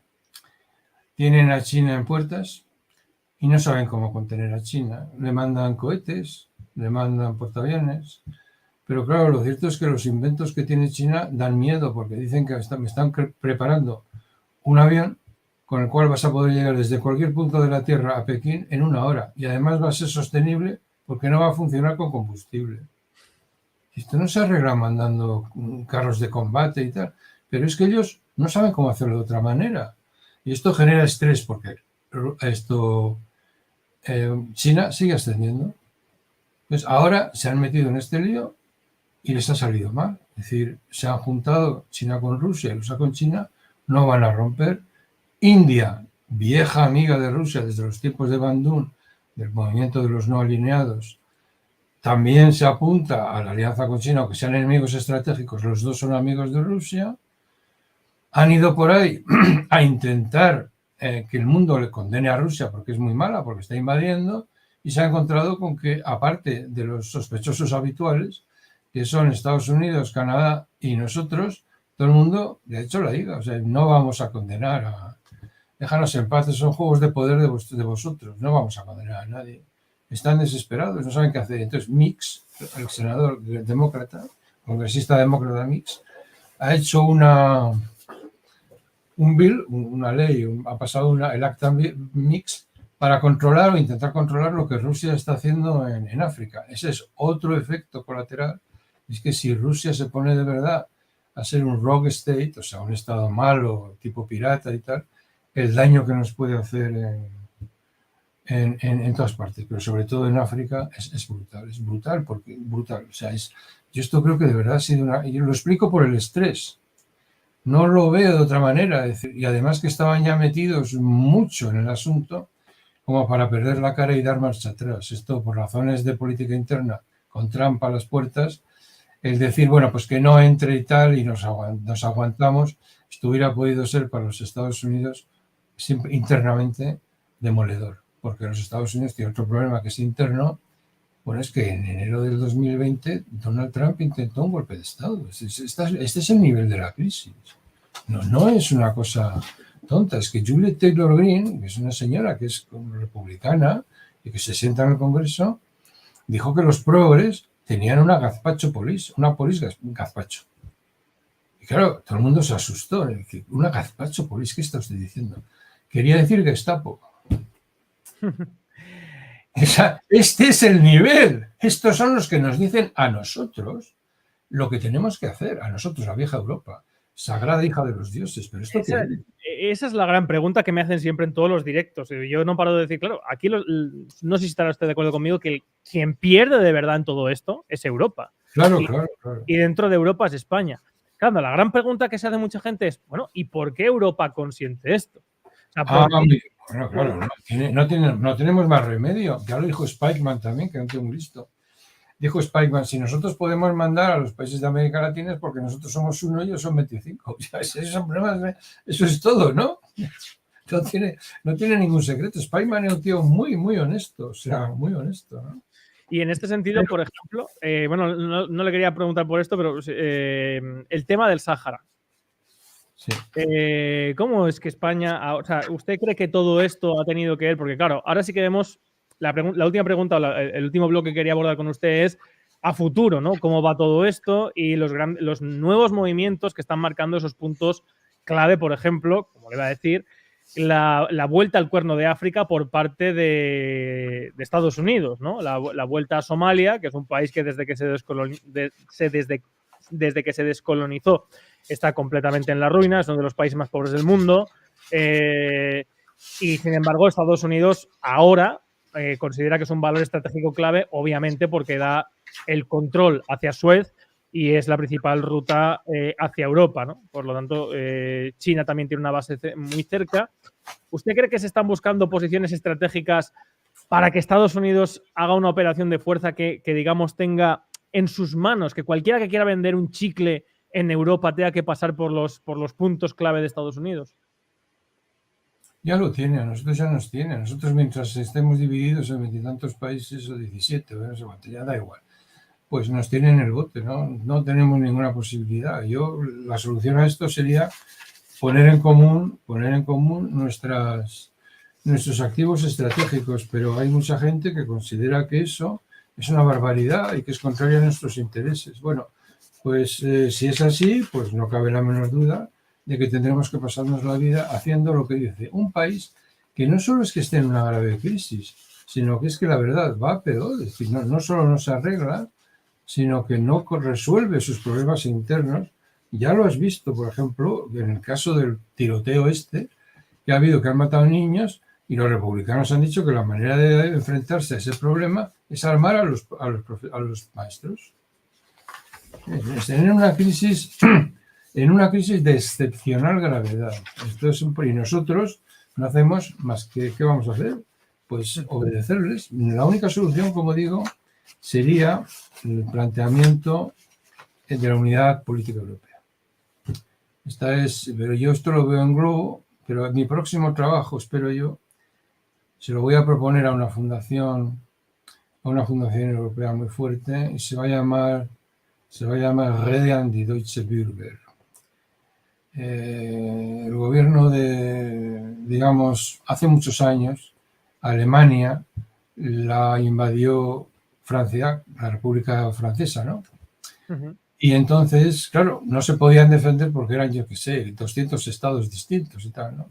Y un filósofo Fichte hizo una llamada para crear la nación alemana y se llamó Rede an die Deutsche Nation. Yo, en vez de Rede an die Deutsche Nation, le llamo Rede an die Deutsche Bürger, a los ciudadanos alemanes. Y voy a defender que vamos a intentar crear entre todos algo que sea europeo y común, porque así no podemos seguir. De verdad pero basado, entiendo, en una unión política, no en una unión sustantiva.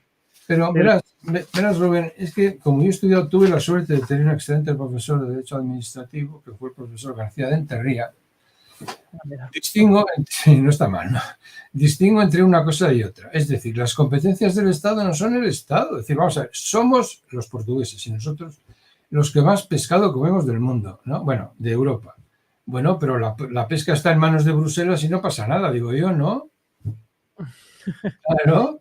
Los franceses van a seguir comiendo queso, bebiendo vino, haciendo el amor los que más de Europa, evidentemente, etcétera, etcétera. Y todo eso va a seguir siendo la France de toda la vida, querida y amiga.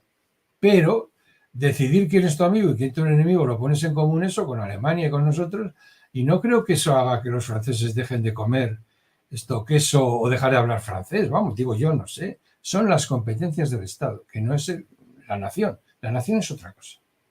No, me alegro que hagas la distinción, porque bueno, es que el origen es que yo también, bueno, cuando saqué bueno, da igual. que conozco muy bien los discursos. Conozco muy bien los discursos de la nación alemana de Fichte y todos sabemos cómo terminó aquello.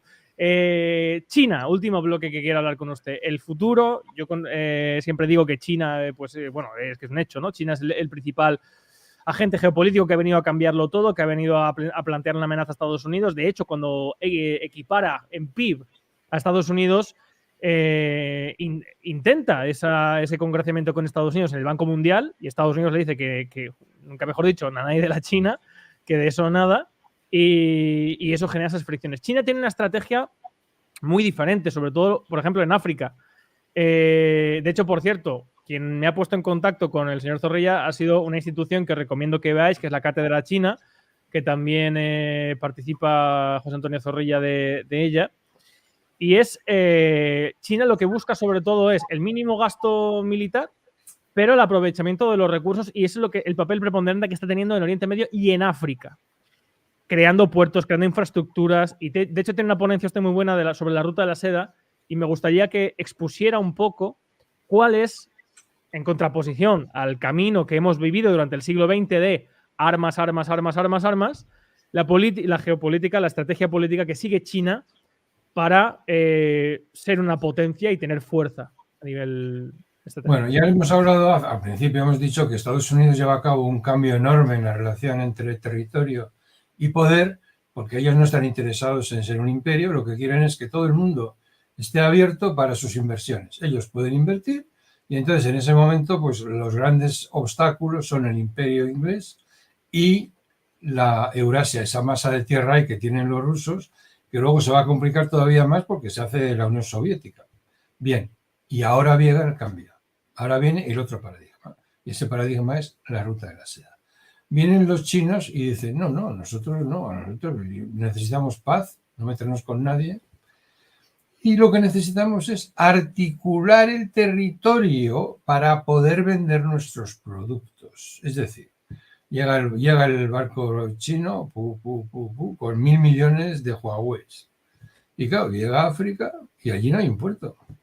Sí, habrá que construir un puerto, digo yo, ¿no? Y una plataforma logística y un tren para que lo lleve a un sitio central desde donde se distribuye a todas partes. Pero eso supone tener gente que sabe de informática, porque allí de informática se sabe poco. Habrá que montar una escuela y habrá que poner unos tubos que lleven por ahí las redes de internet y tal y cual, ¿no? Y entonces él se dirige al país ese, que es donde va a poner el puerto y tal y cual, y les dice, oye, mira, vosotros tenéis ahí un monte precioso, tiene minerales raros. Nos quedamos con los minerales y os construimos el puerto, la logística, no sé qué, no sé cuánto. Y claro, nos importan un pito los derechos humanos, la guerrilla que tengáis con tal y cómo tratáis a vuestras mujeres, nos da lo mismo, vamos a ello. Y claro, resulta que ya tienen como el doble de comercio exterior con América Latina, el doble de comercio exterior con África, etc. Lo de África me interesa mucho señalarlo, porque la lógica de la colonización hace imposible la explotación racional de África en un término de globalización. Es decir, si tú ves el mapa de africano, los trenes son como de risa. Uno va de aquí para el este, otro va para el oeste, porque es una lógica colonial. Y llega China y dice, no, mire, intercontinental, vamos de aquí a aquí. Vamos a abrir aquí un puerto y aquí otro puerto y aquí tal. Y le colocan a África en una situación distinta. La hacen susceptible de poder ingresar sin colonialismo en el mundo global. Ese es el gran cambio que trae consigo la ruta de la seda y que es imbatible y que es lo que tiene a los americanos de los nervios. Con toda razón, porque ellos y nosotros no podemos hacer eso. ¿Y cómo le vas a decir tú a Nigeria que rechaza el puerto, el mejor puerto de África ahí, en África Oriental? Pues no le puedes decir eso. Claro, y se multiplica el comercio y tal. La metáfora adecuada sería el Imperio Romano, Rubén. Vamos a ver, si no hay acueductos y si no hay carreteras, o sea, vías romanas, no puede haber imperio, porque a ver cómo va el correo y cómo va la comida, cómo haces una ciudad. Si tú tienes que llevar un saco de trigo al hombro, pues no puedes mantener una ciudad. Sin embargo, abres una vía, pueden ir por ahí los carros, y los carros, cada carro lleva, pues no sé, 500 kilos de comida, y todos comen, y hay agua, y hay un puente. Es lo que están haciendo, tratando al mundo como un ente global lógico y articulado. Y claro, no poseen el territorio. cuando un día les dicen los de Kenia, los que sea, pues bien, muchísimas gracias, señores chinos, ya lo han hecho ustedes, se han acabado las tierras raras, pues no sé, ni hao, pues vayan ustedes a Saichien, vayan ustedes por ahí, muchas gracias, y ya está. Y claro, es imbatible. Y los americanos, como es natural, y nosotros, estamos de los nervios porque no hay manera de oponerse a eso. De hecho, bueno, pues mucha gente lo sabe, Kenia, el puerto de Mombasa, lo construyen los chinos, pero bueno, claro. Igual que en Somalia, por ejemplo, la ciudad de Mogadiscio la construyen los italianos durante años, al principio del siglo XX. Es decir, que África, por ejemplo, sí que ha tenido durante muchos años, bueno, ha tenido, y por eso quería ligarlo también con el tema de Marruecos, ¿no? Los países que hemos tenido colonias no hemos sabido aprovechar, quizá, y de hecho hoy en día incluso España no sabe aprovechar las buenas relaciones que podría tener a nivel comercial, el ligamen que existe entre los países con los que compartes una lengua, etcétera, etcétera. Y sin embargo, China, sin tener ese vínculo y sin tener esos ligámenes, está consiguiendo todo lo que nosotros estamos perdiendo. ¿Cómo es esto posible? Hasta tal punto que estamos vendiendo incluso, pues fíjese, es que si nosotros, como está reconocido en la ONU, fuéramos los principales valedores y nos preocupáramos realmente por la independencia del Sáhara, pues ahí tendríamos un aliado estratégico clave de cara al comercio y a la explotación de metales raros, sin ir más lejos de esa zona con Canarias que quiere explotar ahora Marruecos con empresas israelíes, etcétera.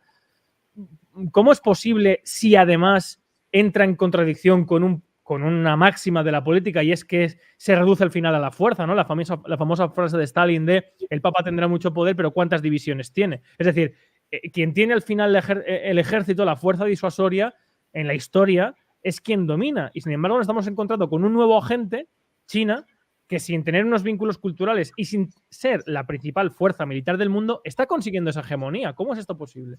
Muy sencillo, porque está haciendo lo que tiene que hacer, porque la estrategia americana es una estrategia obsoleta. Si tú quieres dominar el mundo, lo que por definición en un espacio global, sí, de globalización, es imposible, la única manera que tienes efectiva de intentar controlarlo es por la fuerza militar. Pero claro, te viene otro que lo que hace es construirte un puerto y la carretera que necesita y la plataforma logística y tal, y esas cosas, y entonces te hunde, porque el otro dice lo que ha pasado con África, dice, a mí me importa un pito lo que vosotros hagáis, vuestros juegos de poder, a mí lo que me interesa es que me ha construido un puerto, ¿sabes? Y vivo fenomenal con eso, o sea, esto genera una riqueza enorme, efecto multiplicador, y vivimos mucho mejor, viva China, esto en África tiene resultados graves, pero en América Latina es letal, porque todas esas cosas que han hecho los Estados Unidos en su patio trasero se han podido hacer porque los poderosos de América Latina estaban de su parte. Pero es que ahora los que venden la soja, la carne, las pieles y todo lo demás ya no tienen como comprador a Estados Unidos, tienen a China. Entonces llega a Estados Unidos y dice, bueno, este tío es un hijo de puta, le vamos a montar aquí un lío. Y dice, no, tú verás lo que haces. Nosotros no estamos de acuerdo. Pero si hemos comprado, desde el tiempo de tu abuelo hasta hoy, venimos comprando, no sé, 500 o 5.000 toneladas de trigo, sí, pero es que ahora resulta que se las vendemos a China, chico. Y en relación a ella, lo último, ¿no? Lo que puede ser, digamos, echar la última bala, la última carne en el asador, Taiwán. ¿Qué papel puede tener Taiwán? No te quepa duda que Taiwán es la Ucrania de China. Es decir, por eso le digo que Estados Unidos, lejos de replantearse su modelo y tal. No, nada. No saben hacerlo de otra manera. Pero eso es cuando tú entras en decadencia, aplica siempre lo mismo. No sabes aplicar otra cosa. Ya has visto, bueno, no sé si lo has visto, porque la señora, Susana, la jefa del, ¿cómo se llama? Perdón, la presidenta del Congreso, ¿no? Susan, que la llamo Susan con gran familiaridad, que no la conozco, pues se iba a ir a Taiwán, no se ha ido porque ha dado el COVID, ¿no? Pero estaba a punto de ir. Van a armar, te voy a decir lo que van a hacer, van a armar a Taiwán hasta las cejas. Tomad nota, ¿Qué? ¿Cómo? No, le digo a la gente, tomad nota. Sí, pues lo van a armar, o sea, ya ha empezado el proceso, o sea, porque claro, si no es militar no hay nada que hacer. Y luego vamos a ver ¿Qué maldad se les ocurre? Porque han firmado un tratado con China, según el cual dicen que reconocen que China es un único país. Pues es muy posible que algo se les ocurrirá, que Taiwán es un país soberano, que tiene mucho miedo, que declarar la independencia en teoría, o sea, una independencia de facto, no es como independencia del todo, tratando de provocar a China. A ver si China se mete a jugar a la cancha de baloncesto, que es lo que ellos saben hacer, porque ahora está China, como está jugando al fútbol, pues no puede con ella. Pero claro, cuando entre en la cancha de baloncesto, sí. Claro, hay un peligro.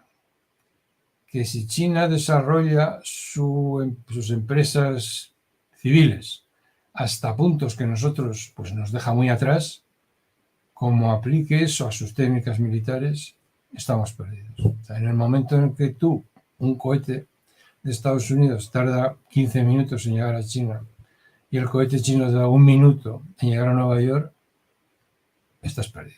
Y creo que vamos camino de esto. Yo creo que los Estados Unidos están un poco nerviosos con esto, porque no saben salir del modelo del complejo militar industrial. Tienen que salir. Es que ¿usted cree que se va a producir una segunda carrera armamentística, pero en este caso con China? Sin duda ninguna, van a intentar organizar la seguridad sobre la base de las armas, con lo que ya sabemos nosotros que las armas no dan la seguridad. Las armas llevan a la carrera de armamentos. A la seguridad llevan los acuerdos y los acuerdos tienen que ser pactados entre las dos partes. La seguridad no puede ser que tú estés empujando a la OTAN y el que está delante de ti dice no quiero que la empujéis. Pues antes o después estalla. Pero por favor, es que es una cosa... Que fue un poco la política que siguió Donald Trump, que llegó a firmar acuerdos con Corea, etc., ¿no? Dio pasos prácticamente... Bueno, es que Estados Unidos no tiene nada que ver con nosotros. Los que con más dureza se oponen a que siga adelante la guerra y estos complejos y tal, es la institución Cato, que son los más de derechas y más republicanos del mundo, ¿no? Y Trump le pasaba eso. Trump era lo que era, pero guerra jamás. O sea, no quería la guerra de ninguna... Que es, como digo, no es lo mismo Estados Unidos que nosotros. Por ejemplo, yo si le digo a un público español que en Estados Unidos el racismo típico de toda la vida de los años 30 era católico y demócrata, creerían que estoy loco. Sin embargo, era demócrata y era católico. Lo siento, es lo que hay, ¿no? Es otro país, es otra cultura. Sí, sí. Bueno, pues si quiere, mire, un ultimísimo, porque le dije 1 hora, llevamos 1 hora y 20, perdóneme, que nos hemos... No, yo puedo hablar de esto todo lo que quieras, porque como nadie me lo pregunta... Del tiempo. Abrimos el turno de preguntas, ¿vale? Mientras, y bueno, ADP dice, un placer escuchar al señor Zorrilla.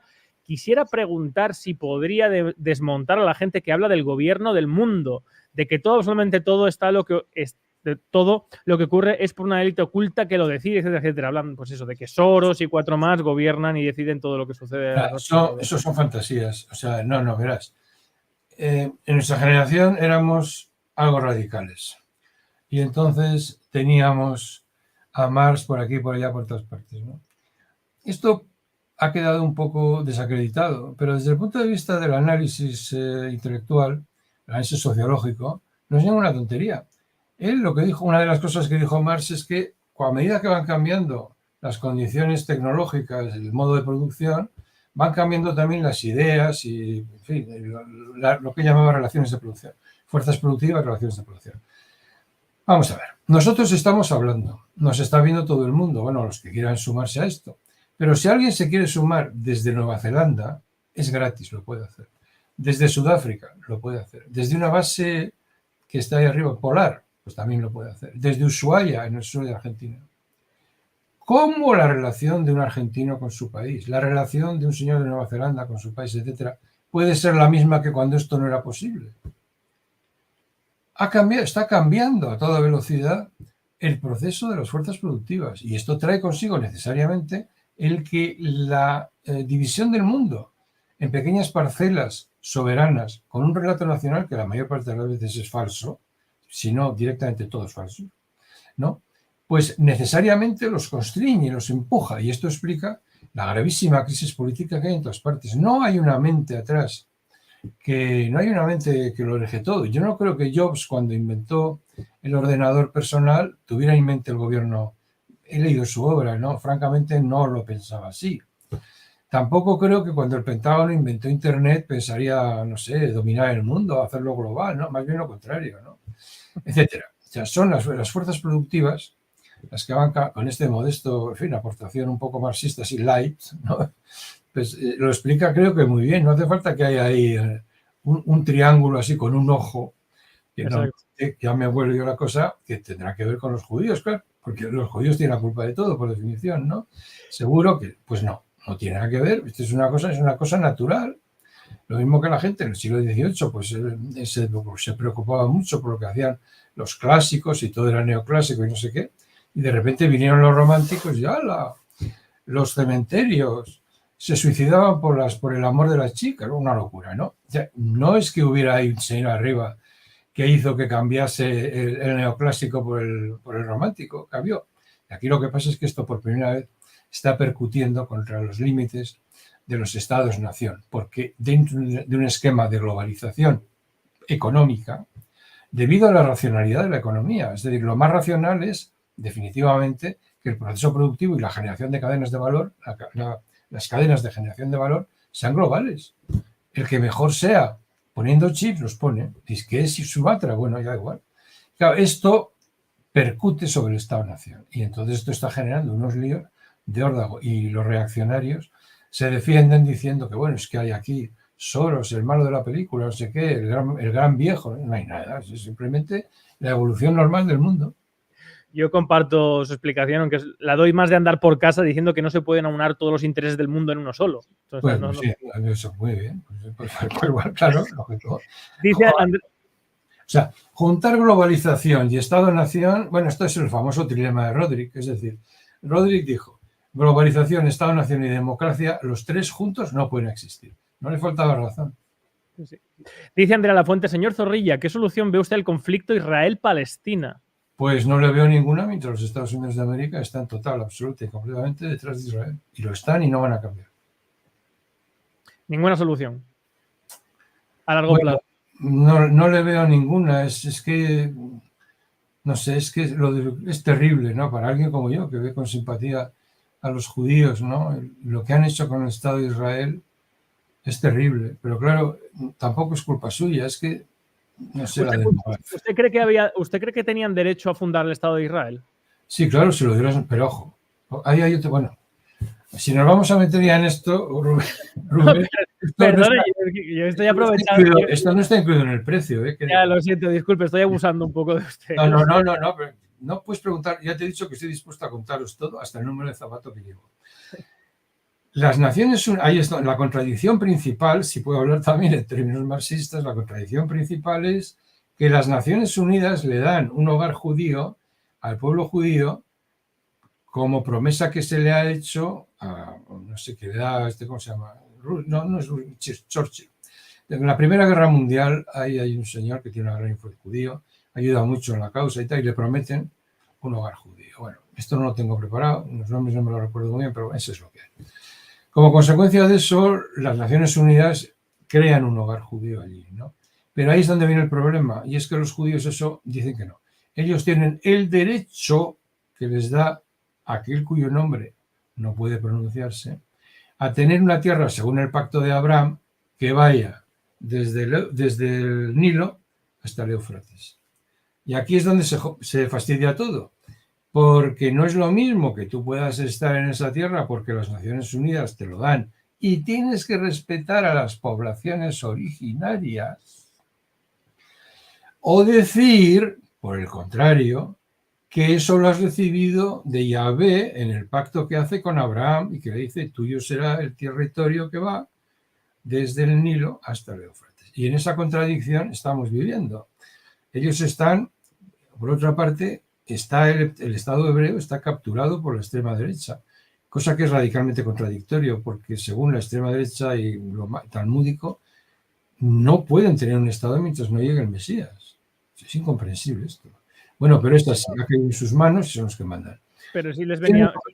tienen completamente detrás al Estado americano y pueden hacer lo que quieran. Y lo van a seguir haciendo, a pesar de que lo que están haciendo con el pueblo palestino es una barbaridad.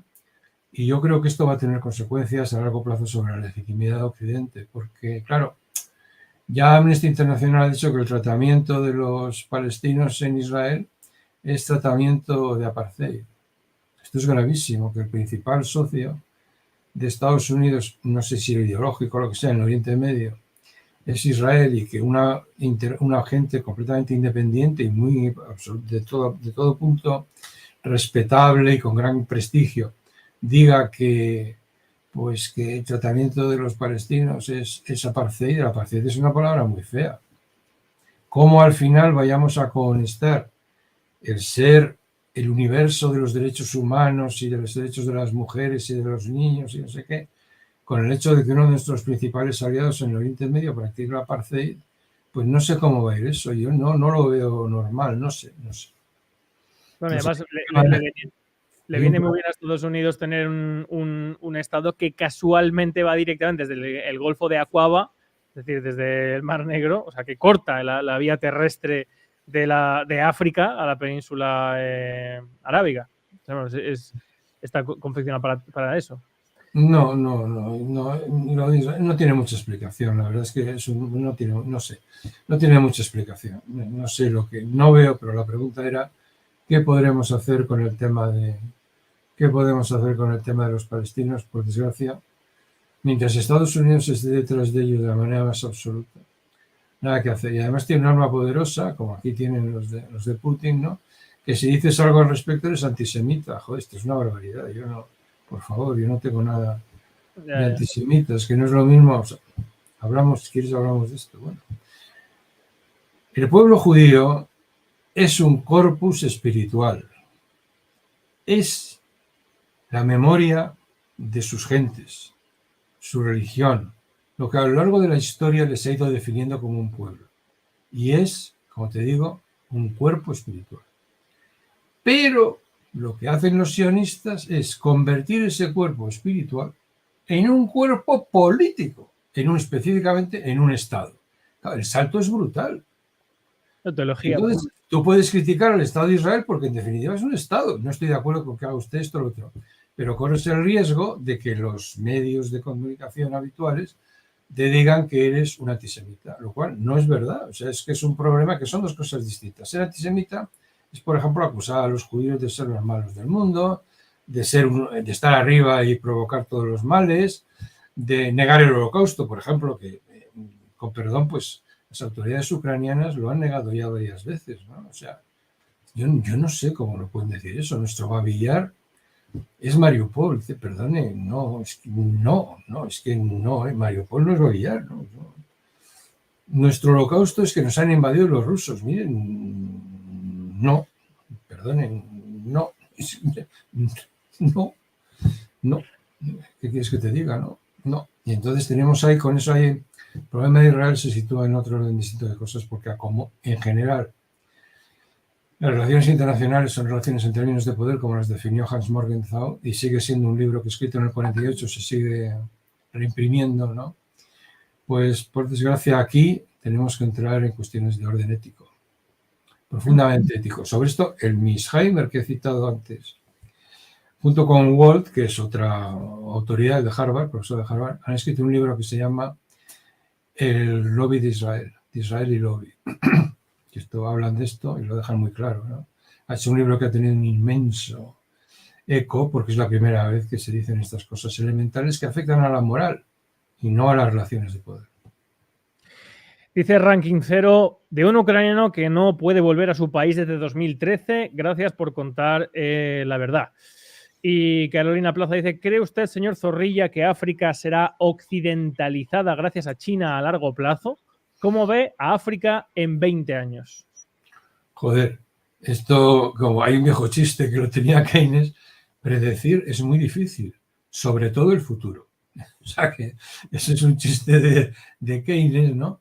Vaya usted a saber qué va a pasar dentro de 20 años, no sé ni lo que va a pasar dentro de 20 horas, no tengo ni idea, eso es complicado. Pero occidentalizar, la palabra exacta no es occidentalizar, va a ser articulada y va a poder ser sujeto de una explotación económica racional, no colonial como hasta ahora, gracias a China. Porque va a tener puertos, pero son puertos que responden a una lógica normal, no a la lógica de la colonización, Es decir, no es que hay un ferrocarril que va de las plantaciones de plátano a un puerto de Risa y ahí ¡bum!, va para Bélgica. No. Esa no es la cosa. Los chinos tienen una estrategia globalizadora. Le hacen un puerto, hacen un tren que cruza toda África de este a oeste. Aquí pone una plataforma logística. La lógica es continental. Occidentalizar no. Racionalizar para que sea posible la globalización en ese territorio al cual nosotros, los occidentales, menos nosotros, pero los demás han arrasado y han explotado de la manera más criminal. En cuanto al señor que tuvo que irse de Ucrania en el año 2013, toda mi solidaridad. Espero que la civilización de la que nosotros pues nos enorgullecemos tanto pueda consentirle a usted que vuelva a un país que ahora mismo está en guerra civil y no es por culpa de los ucranianos. Bueno, es que Ucrania son 47 millones de habitantes. Tú no puedes decir que los 47 millones de habitantes son una punta de nazis. Sería injusto e incierto. Pero sí se puede decir que los que mandan, desgraciadamente, están muy próximos a posiciones que se dice educadamente de supremacismo blanco y tal, pero claro, es que el partido que montó Tjarnybok, que es el segundo de a bordo del presidente hoy del Parlamento, pues es que se llamaba el Partido Nacional Socialista Ucraniano. Es que lo siento mucho. ¿Qué voy a hacer? O sea, es que Paruji, que es el número 2 de Paruji, que es el jefe del Parlamento, el presidente del Parlamento, y además dicen cosas tan insólitas como que tienen que hacer un corredor blanco ario que vaya desde el Mar Negro hasta el Mar Báltico, porque nosotros somos todos una banda de subhombres eslavos dominados por los judíos. Es que lo dicen, yo lo siento muchísimo, ¿no? Créame que no hay ninguna voluntad de desacreditar a nadie, pero es que es así, es lo que hay, ¿no? Y el batallón Azov, pues fue declarado organización de odio y no tenía acceso a Facebook hasta que vino la guerra. El Congreso de los Estados Unidos prohibió que se le diera fondos. Debo decir, no, la verdad, estoy muy contento, ha sido un gran día. Parece ser que las insignias del batallón Azov ya han quitado el Volksangel, que era el símbolo nazi con el que la división Das Reich arrasó Uradur. Lo han quitado. Ya solo llevan, parece ser, el escudo de Ucrania. Pues nada, yo encantado de la... Créeme, Rubén, una gran alegría. O sea, de verdad que... Bueno, pero al final no deja de ser un escudo. Lo importante no es el escudo, es lo que se haga... tú te vas a la guerra con un emblema que es el que llevaba la división Das Reich. Sí, cuando arrasó Uradur y mató a todos, hombres, mujeres y niños de aquel pueblo, no dice mucho en tu favor, ¿no? Y además llevas ahí el sol nazi puesto detrás. O sea, es que, bueno, una cosa... El problema de decir esto es que aquí en España, pues enseguida, pues ya sabe, ¿no? Es como si estuvieras apoyando a Rusia. O sea, te ponen directamente en el otro lado. Pero bueno. Carlos Pagano... yo tengo un problema de identidad. Porque a mí me han acusado de ser agente comunista, pero también me han acusado de ser de ETA. Anda, pues fíjate. Sí, o sea que de todo, ¿no? O sea que yo tengo un problema de identidad, no sé. Las redes sociales son la pera. Pero seguro, sobre todo a raíz del vídeo viral que se hizo, de la entrevista viral de hace poco, ¿no? Sí, todo es una cosa increíble. Bueno, pues prepárese, aunque seguro usted lo llevará con mucho más... templanza que yo, pues, pero vamos. Carlos Pagano dice... Hay que decir la verdad. Hay que decir la verdad. Escuchar la voz de alguien que se ha pasado toda la vida en la carrera diplomática y su mejor garantía de que dice la verdad es que no ha tenido una carrera muy brillante. Las personas que hablan como yo y dicen la verdad de una manera tan abierta no son los que acaban subsecretarios de Exteriores ni directores generales ni embajadores en la OTAN. Créanme, yo no tengo ninguna ambición de nada, pero mentir no puedo. Eso es que me puede, porque además esto, verás, yo ahora salgo de aquí, me topo contigo, lo que sea, y te piso. Sin querer. Perdona, Rubén, te piso. Oye, perdona. En el campo de la estrategia es que estamos hablando de cientos de miles de muertos, ¿eh? Sí, totalmente. Cuidado. Y cientos de miles de millones que se llevan unos cuantos tipos que son los que matan a los pobres chavales jóvenes que caen en el campo de batalla. Por eso mentir no se debe de mentir. Por otra parte, Occidente respeta, aunque como sea, no creo que al salir de casa me vaya a caer un ladrillo encima ni voy a saltar por el balcón, como me podría pasar, por ejemplo, en Moscú, ¿no? Si dijera algo parecido. O sea, hay que aprovechar que esto es una ciudad razonablemente liberal y contar esto sin alaracas, sin desesperación, pero vamos, de la manera más objetiva posible. Creo que haces una gran labor, es notable. Sobre todo es que ver que se empieza a hablar de estrategia y relaciones internacionales en España, qué gran consuelo, qué soledad durante tantos años, nadie sabía nada, qué soledad, qué bien ahora, ¿no? Qué bien que empiezan a abrirse las nubes y empieza a haber sol y tal, por favor. Bueno, se pelea porque se abran, pero en cuanto hay la mayoría de la gente cuando ve que se abre algo, lo que intenta es que se cierre. O sea que Internet ha sido una ayuda para ello. Pero bueno, sí, es mucho más importante. Es mucho más importante, ya me he dado cuenta. Más que colaborar en el país, es mucho más importante tener un blog de textos. Totalmente. Qué duda, ¿no? Mientras nos dejen. Carlos Pagano dice, ¿hay peligro de nueva era fascista? Pues yo sinceramente creo que no. Me congratulo de ello y no creo, no hay que ponerse paranoico, no creo, sinceramente no creo. Y Age dice, ¿qué posición, según su opinión, debería tomar España a lo que la Unión Europea y la OTAN se refiere de cara al futuro? Pues ya lo he dicho, yo creo que tenemos que ir, somos defensores de una Europa federal y tenemos que ir lo más posible en la dirección de unirnos para poder tener autonomía, como se dice ahora, autonomía estratégica. Tenemos que tener autonomía estratégica. Y lo mismo que les he dicho, que si yo estuviera en activo, pues no podría decir lo que digo. De esa misma manera les digo también, bueno, no se asuste porque no voy a tener ninguna responsabilidad institucional nunca. Es un ejemplo puramente imaginario. Si bueno, eso no se sabe nunca. Si el día de mañana conseguimos una democracia, tenga por seguro que hay muchos que le llamarán como posible ministro de Exteriores. No.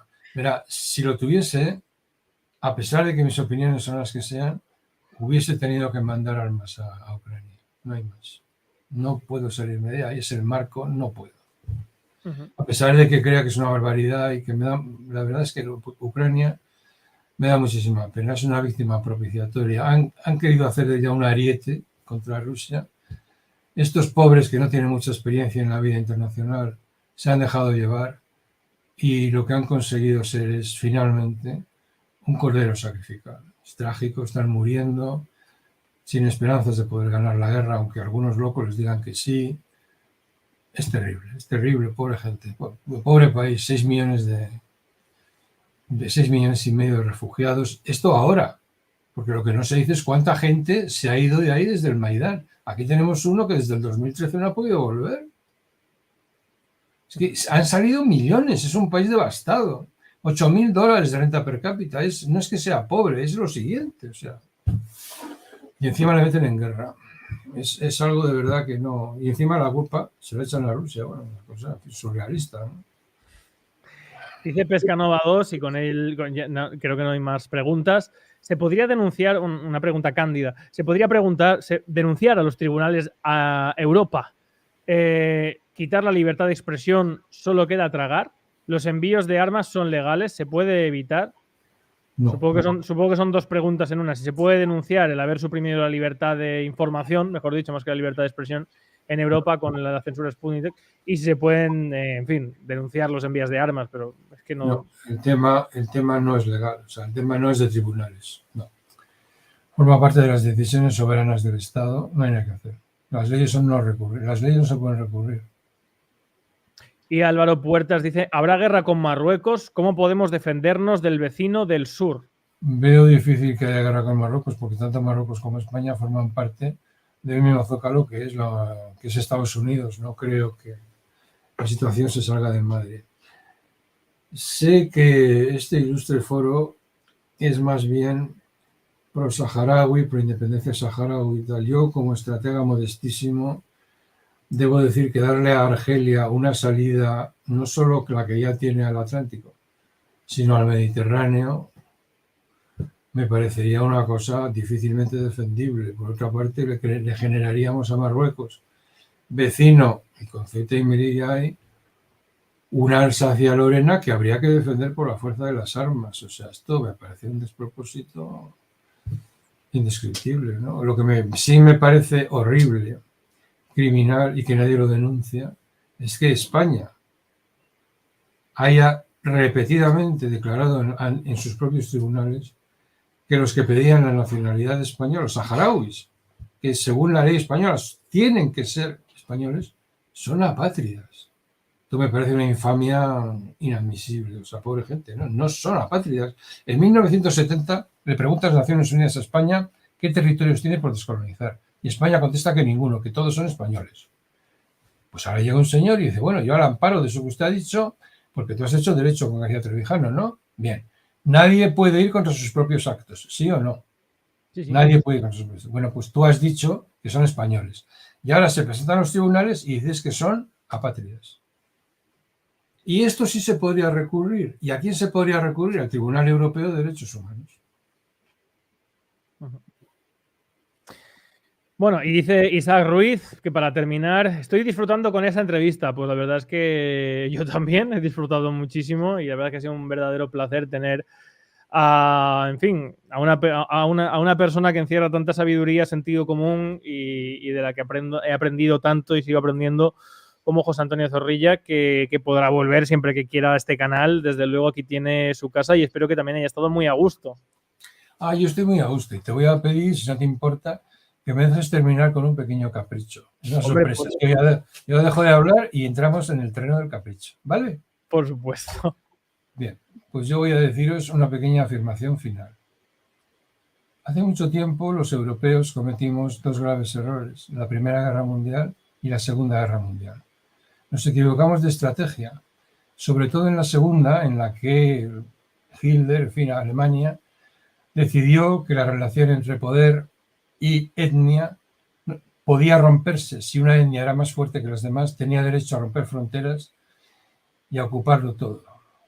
Bien, esto nos llevó a la Segunda Guerra Mundial y a la destrucción ya definitiva de lo poco que quedaba de Europa, dándole razón a Spengler, que había dicho la decadencia de Occidente, porque Occidente, en definitiva, era Europa. Pero ha pasado el tiempo y a pesar del esfuerzo magnífico y del sacrificio de 500.000 de chicos jóvenes que se quedaron para siempre en el campo, muchos de los cuales permanecen todavía para siempre en los cementerios de Normandía, yo creo que ha llegado el tiempo de que recobremos las insignias del poder. Son nuestros. Se las dimos y gracias a ellos han sobrevivido. Pero en definitiva son nuestras. La insignia que lleva el emperador sobre su hombro, el orbe y el cetro son nuestros. Y han de volver aquí. De Europa siempre. Y ahora lo vamos a ratificar esto de una manera simpática.